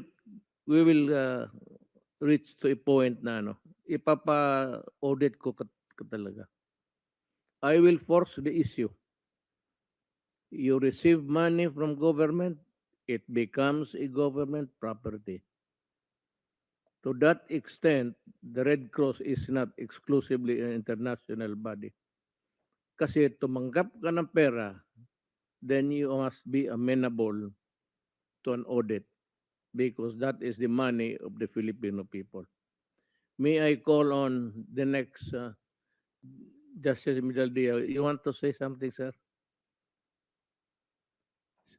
Bingbong. Wala na po. Isang bagay lang po. Ang Oh. pinagtatakahan ko lang, yung pinagpapahalagaan nila na ebidensya na asyerto na walang credibility ng tao na nag-smuggle ng mga baril, sa droga pa, yun ang pinapaniwalaan kaysa doon sa parang mali na niyuraka na nakapagtulong na ng malaki sa bayan, yung pa ang niraratsada ngayon. Yun lang po, mahal na Pangulo. Let's hear Carlo Nograles. Pagpatuloy ko lang yung report sa mga accomplishments ng mga agencies under the Office of the President. For this report, ang focus natin is the Subic Bay Metropolitan Authority, ang Freeport Area of Bataan at ang Cagayan Economic Zone Authority, Mr. President. So as of July 15, latest report sa SBMA, positive po yung growth ng SBMA. Kahit na may kinakarap tayong pandemya, posted sila ng positive records sa kanilang operating revenue at 1.66 billion operating revenue, surpassing yung equivalent ng 2020 first half by 8.62%. Their operating revenue at 1.53 billion in the first 6 months ng 2020, naging 1.66 billion sa first 6 months ng 2021.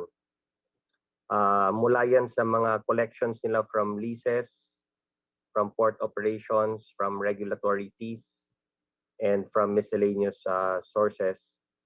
And patuloy pa rin yung growth din sa imports at exports, no, from $842.29 million worth of imports, which is 40% higher than last year. And mas malaki po yung sa exports at $636.8 million in export value, 86% naman po higher than last year. So this just goes to show, Mr. President, na kahit na may pandemya tayong hinaharap, patuloy pa rin, no, yung mga economic activities natin in other parts of the country. And of course, more importantly, yung workforce ng Freeport. From a total of 134,268 workforce in 2019, tumaas po kahit na may pandemya to 138,110 in 2020 and 138,964 first half pa lang ng 2021. Sa services sector alone, that's already comprising 73% ng total workforce sa SBMA. Yung port revenues ng SBMA, 645.8 million, next slide, in the first semester, which is 17% higher than last year's figures. Kung titingnan natin yung mga 20-foot equivalent unit ng containerized cargo, tumaas din po ng 14%. From 107,740 to 122,862. Of course, the SBMA attributes all of these growth to sound economic policies, best practices sa mga anti-COVID measures and the renewed growth under new normal circumstances. Sa Bataan naman po, next slide, Authority of the Freeport Area of Bataan, yung transactions din po doon, total of 8,849 transactions amounting to $425,340,000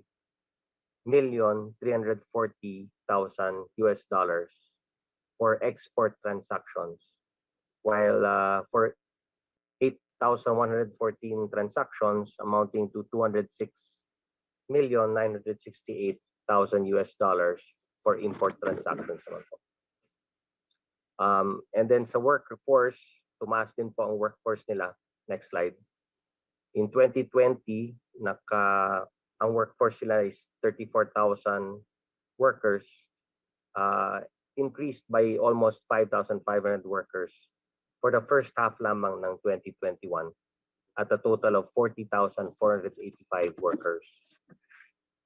And then lastly, sa Cagayan Economic Zone Authority or CEZA, next slide, yung revenues nila reach 104.17 million pesos, mainly from licensing fees, rent, lease, seaport system fees, processing fees, passport, visa, and application fees, other business incomes.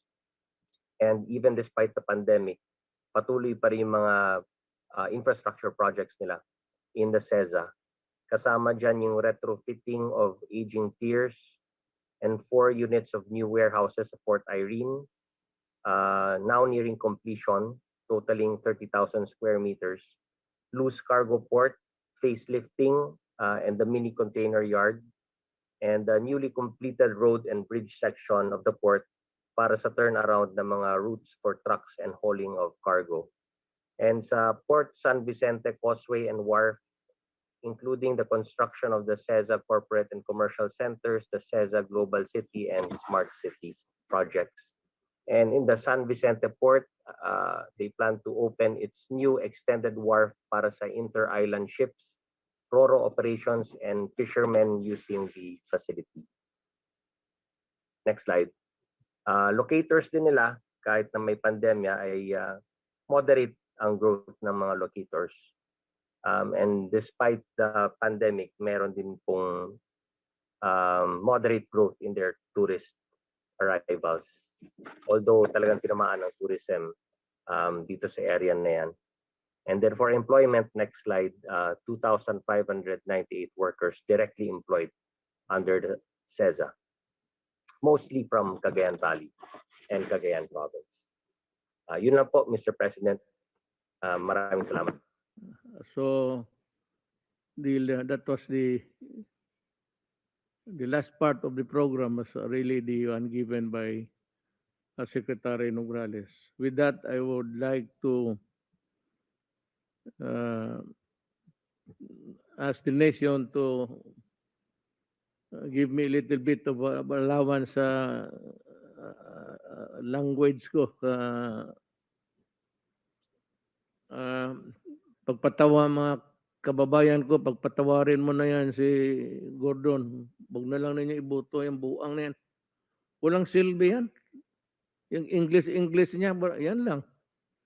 Hanggang dyan lang yung buang na yan. Maraming salamat.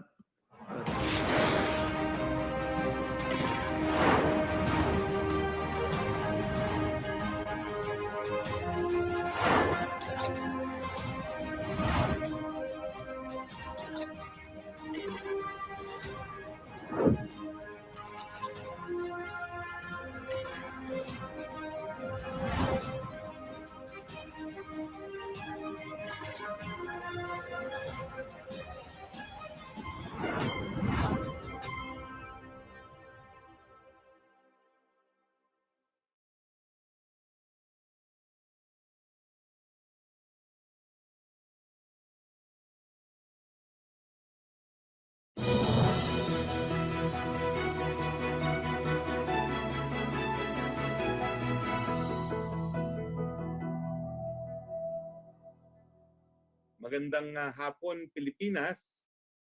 Humarap sa taong bayan po ang ating presidente at ilang miyembro ng gabinete para sa kanyang regular talk to the people.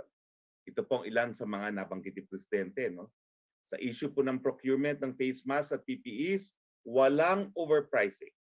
Mismong si Chairman ng Commission on Audit, Michael Aguinaldo, ang nagsabi nito sa hearing sa House Committee on Good Government and Public Accountability. Sinusugod ito ni COA Supervising Auditor for DOH, Rodora Ugay. Pangalawa, lahat ay na-deliver. Walang ghost delivery. Malinaw sa hearing sa Kamara na pinapayagan sa ilalim ng Republic Act 11469 o ang Bayanihan 1 na bumili ng goods kung merong pangangailangan sa pinakamabilis na pamamaraan or in the most expeditious manner as exemptions from the provisions of RA 9184 or the Government Procurement Reform Act. Bagaman ito ang nakasaad sa batas, malinaw din na nagsagwa pa rin ng market scan at nakakuha ng quotation sa iba't ibang suppliers ang PSDBM base sa technical specifications po ng DOH. Samantala, nagbigay ng direktiba ang Pangulo sa Office of the Solicitor General na sumulat ng formal na komunikasyon tungkol sa audit ng public funds na nakuha ng Philippine Red Cross. Usaping bakuna naman po tayo, good news, we reached a historical milestone in our national vaccination campaign. Umabot na po sa mahigit 40 milyon or 40,030,388 ang total vaccines administered ayon sa September 15, 2021 National COVID-19 Vaccination Dashboard. Ito ay mula sa 777,908 na naitala noong Marso. Sa bilang na ito, nasa 17,675,959 ang fully vaccinated. Sa Metro Manila, nasa 14,672,783 naman po ang total vaccines administered, no? Ito po ay 86.83 ng ating coverage rate, no? Porsyento po 'yan.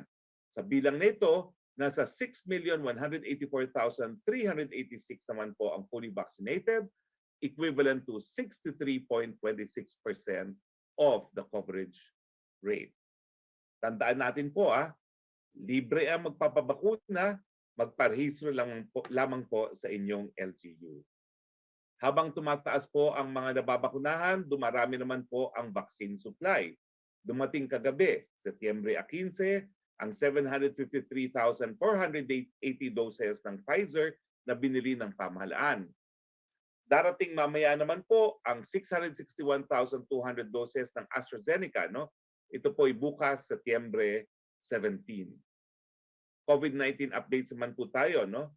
Ito po ang ranking ng Pilipinas sa mundo sang-ayon po sa Johns Hopkins.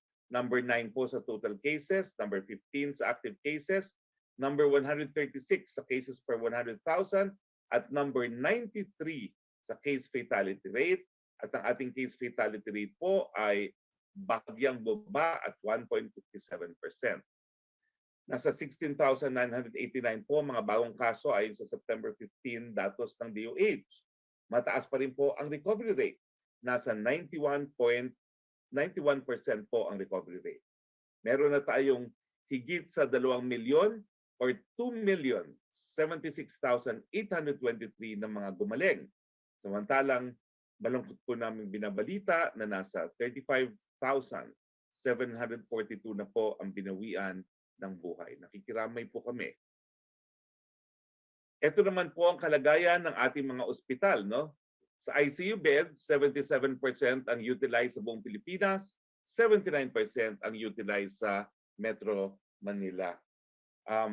Sa isolation beds, 69% po ang utilized sa buong Pilipinas, 66% po ang utilized sa NCR. Sa ward beds, 73% po ang utilized. Sa Metro Manila ay 73% at sa ventilators, 57% po ang nagagamit. Sa Metro Manila po ay 61%. Sa ibang mga bagay, nirerespeto po natin yung iba't ibang opinion tungkol sa aking nominasyon sa International Law Commission. Pero hindi naman po siguro justified ang pagtututol sa aking nominasyon dahil sa pagkakaiba ng paniniwala sa politika at hindi sa aking credentials. Unang-una po, ang International Law Commission ay hindi po International Criminal Court. Hindi po yan human rights body. Yan po ay isang body ng mga eksperto sa international law para po mag-codify ng customary international law at para po magkaroon ng progressive development of international law. Hindi po totoo na masama pong record natin bilang isang human rights defender, no? Dahil mahigit 30 taon po tayo nanindigan para sa karapatang pantao.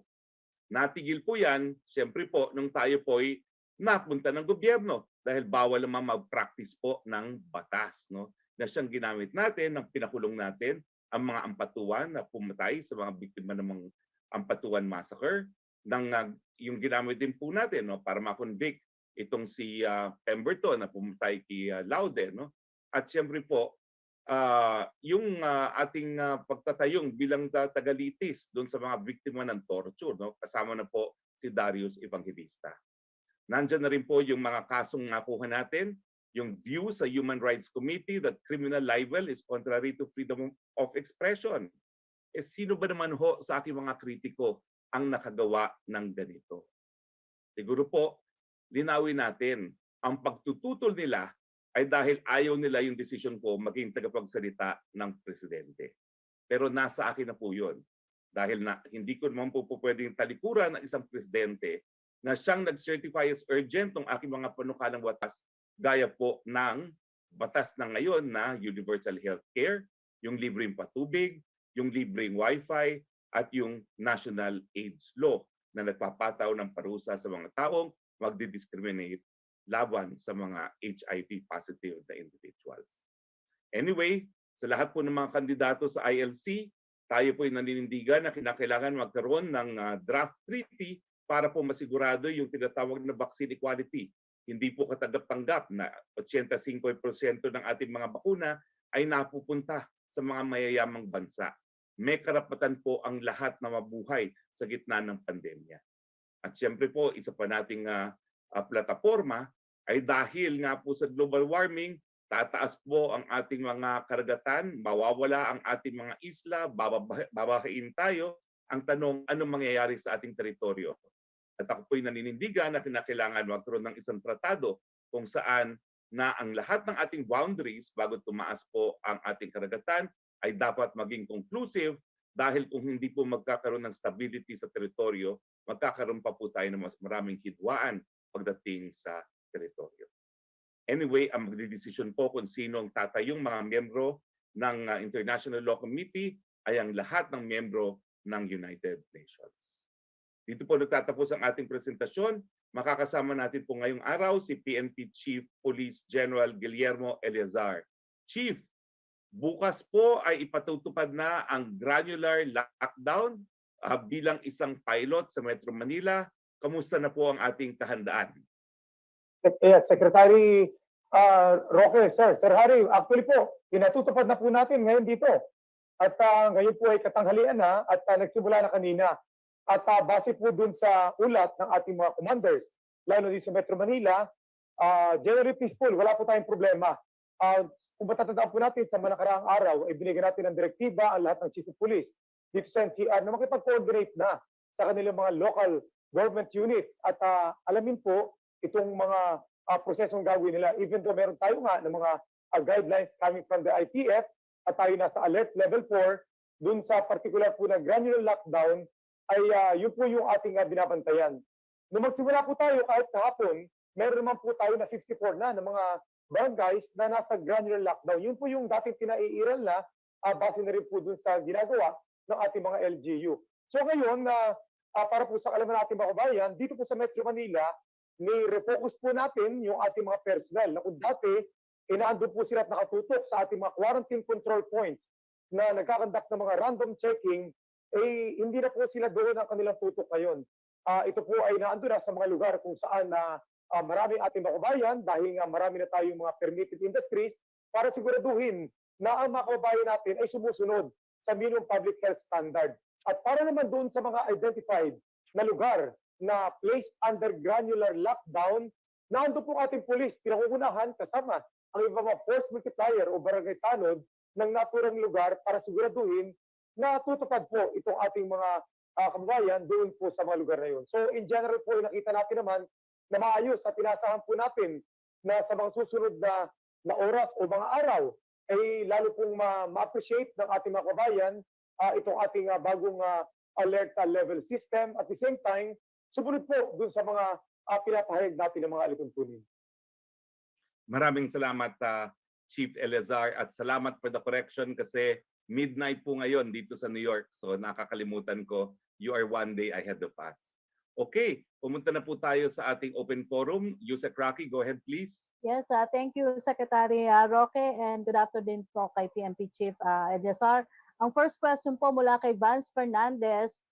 With the possible threat of a terror attack in Southeast Asian countries, including the Philippines, according to Japanese Foreign Ministry, has there been any sort of mobilization from the AFP or PNP? Does the NBI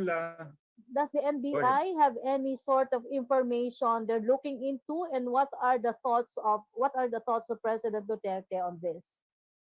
Well, alam niyo naman po, talaga naman pong tayo po ay nasa heightened alert matapos po yung nangyari sa Marawi, no? At nagpapasalamat po tayo sa impormasyon, pero lalo lang po nating pinaiinting ang ating kahandaan, no?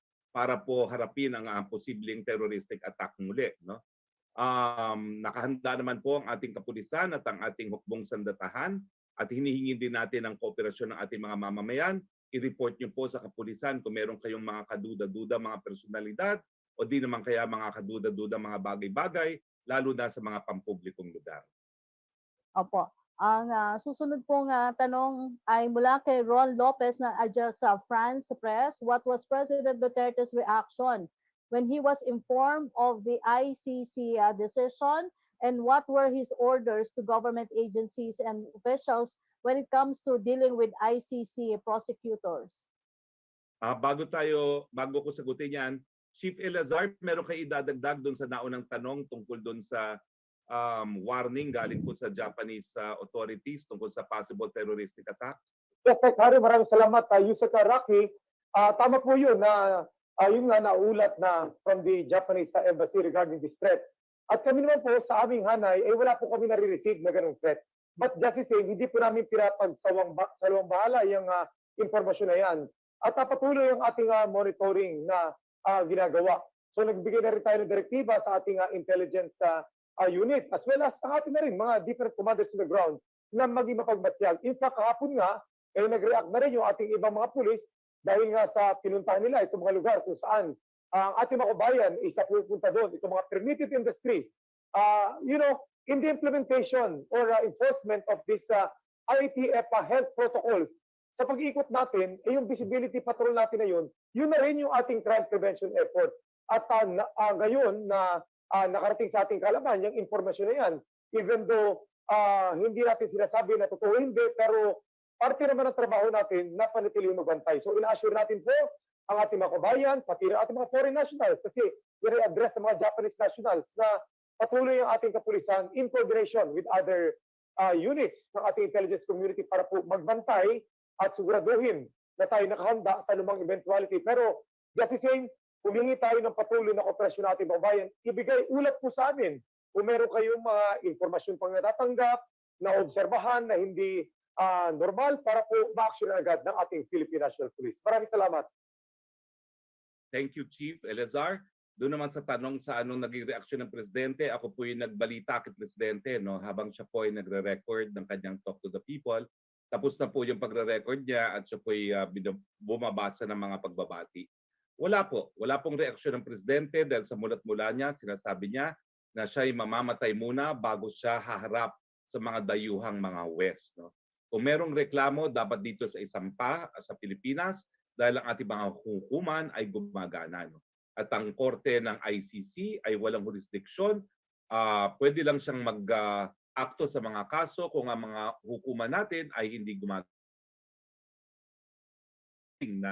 na magkaroon ng jurisdiction sa mga kaso na pinapatawan ng parusa, hindi lang po ng wrong statute, kung hindi po ng ating batas sa Pilipinas na tinatawag na IHL.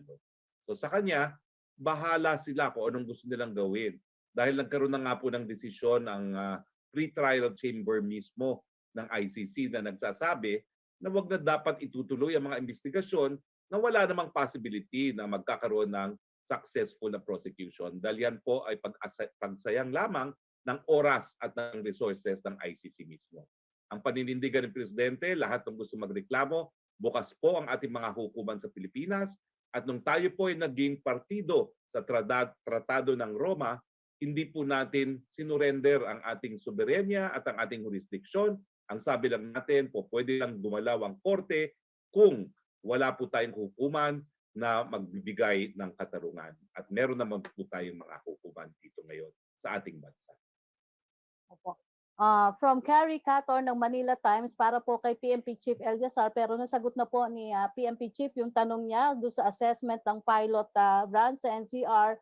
From PTV naman po, General Eliazar, kumusta daw po yung inter and intrazonal travel dito ngayon sa pagsisimula? Yes, Yusek Rocky, thank you. Dito po sa Metro Manila nga ay hindi na po ganun ka-restricted ang ating pagka-travel. At alam naman po natin na yung pong mga industries na napahayag ay open na sila. At dun sa mga lugar na sinasabi natin na bawal pa, yun po ay atin rin na pinaluwanag na rin. So basically, kung hindi kayo kasama dun sa negative list natin, pwede na po na full capacity yun. So in a such, pati workers nila ay allowed na rin. So that is within Metro Manila. Pero tatandaan po natin, outside of Metro Manila, particularly the 4 provinces, ito pong Bulacan sa norte at Laguna, Rizal at Cavite sa south, under MECQ pa rin po yan. So yung po mga provision ng MECQ ay naandun pa rin. Kaya nga, kung mga checkpoint po natin, quarantine control points sa loob ng Metro Manila, yan po inirefocus natin sa mga granular lockdown areas o sa mga establishmento na nag-ooperate para magbantay doon, ay yung pong palabas ngayon ng Metro Manila, depende po rin po yan. Kailangan apor kayo doon sa mga MECQ areas kung pupunta kayo doon. And your travel is work-related. So tandaan po natin yun. Metro Manila, ito po yung pilot natin, pilot area. But outside of Metro Manila, the existing provisions of MECQ, GCQ, and GCQ are still being implemented. Lalo na ang labas ng Metro Manila. Kaya na ulit po, the 4 adjacent provinces are all under MECQ. Okay, thank you, General Eliazar. Secretary Roque, ang susunod magtatanong si Mela Desmoras sa via Zoom ng PTV. Go ahead, Mela. Hi, good afternoon, Secretary Roque at kay General Eliazar. Secretary Roque, unahin ko lang po itong umiiral na bagong alert level system sa ating NCR para po sa Malacanang, para mas maintindihan ng ating mga kababayan bakit nga po binago at ano yung expected effects ng Malacanang ng ating pamahalaan dito nga sa alert level 4 pagdating sa economic side at health side po. Well, alam po natin na mas mahigit na nakakahawa ang Delta variant. No? Pero ganun pa man, hindi natin tinatanggap na yung huling lockdown natin ay hindi pa rin natin napababa ang mga kaso, bagamat palagi ko pong inuulit na it is within the forecast of faster. No? So itong ating ginagawa pong pilot ngayon na sa granular lockdown, no? At saka alert level system, ito po ay titignan natin kung mas lalo natin mapapababa at mapapahina yung pagkalat ng COVID-19. No? So ang siyensya po dyan ay dahil alam naman natin kung nasaan yung mga kuta ng COVID-19 at siguro kapag yun ang sinaragdagan natin na wala talaga maglalabas-pasok kung hindi mga health professionals at saka yung mga OFWs, baka naman talaga makontain yung pagkalat, no? Dahil hindi na makakalabas doon sa lugar na kung saan marami sila. No? So inaasahan po natin na kung ito po ay maging matagumpay na bababa ang numero ng COVID, bagamat gaya ng aking sinabi, no, 5 to 8 times more nakakahawa po ang Delta variant. Opo. And Secretary Roque, kasi sa bagong alert level system, ang pinakamababa ay alert level 1. Sa tingin po ba natin, kailan kaya ma-achieve ng NCR yung alert level 1? Possible po kaya ito this year? Well, syempre hiling ng ilan sa Pasko. Kailan po kaya natin makakayang maabot yung alert level 1 na lang tayo? Well, tinitingnan po natin pareho pa rin ng ating criteria. No? Yung pagkalat ng sakit, daily attack rate, 2-week average attack rate, at saka yung healthcare utilization rate. No? So, hindi ko po alam kung kailan natin makakamit yan. Pero ang importante po sa Metro Manila, mahigit 60% na po ang ating pagbabakuna. At nakikita naman natin na bagmat tumataas pa rin ang mga kaso, no, meron pa ring espasyo ang ating mga hospital. Ibig sabihin, mas marami talaga ang nagiging asymptomatic at saka mild. At yan naman po talaga ang garantiya kapag marami na pong bakunado. So habang dumadami pong nababakunahan sa Metro Manila, nagkakaroon po tayo ng mas mataas na kumpiyansa na po pwede na tayo magbukas ng ekonomiya. At yun naman po ang ating ninanais. No? Miski itong asang numero, basta mataas din ang mga hanay ng mga nababakunahan, bababa po unang-una yung mga namamatay at saka bababa rin po yung mga kinakailangan mga hospital. Opo. And for my final question, kay General Eliazar lang po. General Eliazar, sabi kasi kanina ni DILG Secretary Anyo sa Talk to the People ay mas mahigpit nga yung gagawing health protocols dito nga sa new alert level system. Mula sa panig ng PNP, ang tanong kasi ng marami nating kababayan, ano-ano ba yung mga huhulihin under alert level 4 at mga paalala nyo pa po para nga mas maging tuloy-tuloy na maging peaceful itong situation natin? Salamat. Actually, ang ating babantayan ngayon ay yung mga kababayan natin na nasa labas na susunod sa minimum public health standard. Alam niyo, gusto ko lang iulat na for the past 26 days na under MECQ tayo. Sa Metro Manila, mula noong April 21 hanggang kahapon, nagtala po tayo na nag-a-average ng 12,600 araw-araw yung ating na-cost. Total of 328,000 po yun. So, i-average lang natin siya na 12,600. Sa buong Pilipinas naman, ang average natin for the past 26 days ay 63,400. So yun yung nakita lang natin na hindi sumusunod. So yun ang paghigpit na gagawin ng ating police. Dahil nga marami ng permitted industries na bukas.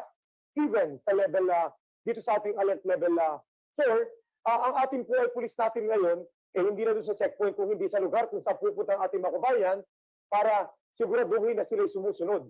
Dito po sa ating mga health protocol. Dahil ang tried and tested formula natin talaga, pag nasa labas ka, sundin itong mga non-pharmaceutical mga interventions na dapat nating gawin ito. At para doon naman sa granular lockdown, ito ang sinasabi natin na talagang pinakamalapit sa katotohanan na total lockdown.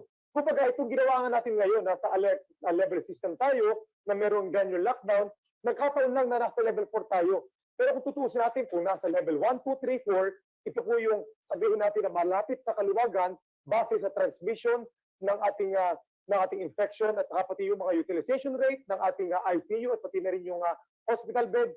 Ito po kasi, nagtutukoy ito sa pwede pa rin gawin na mayroong granular lockdown.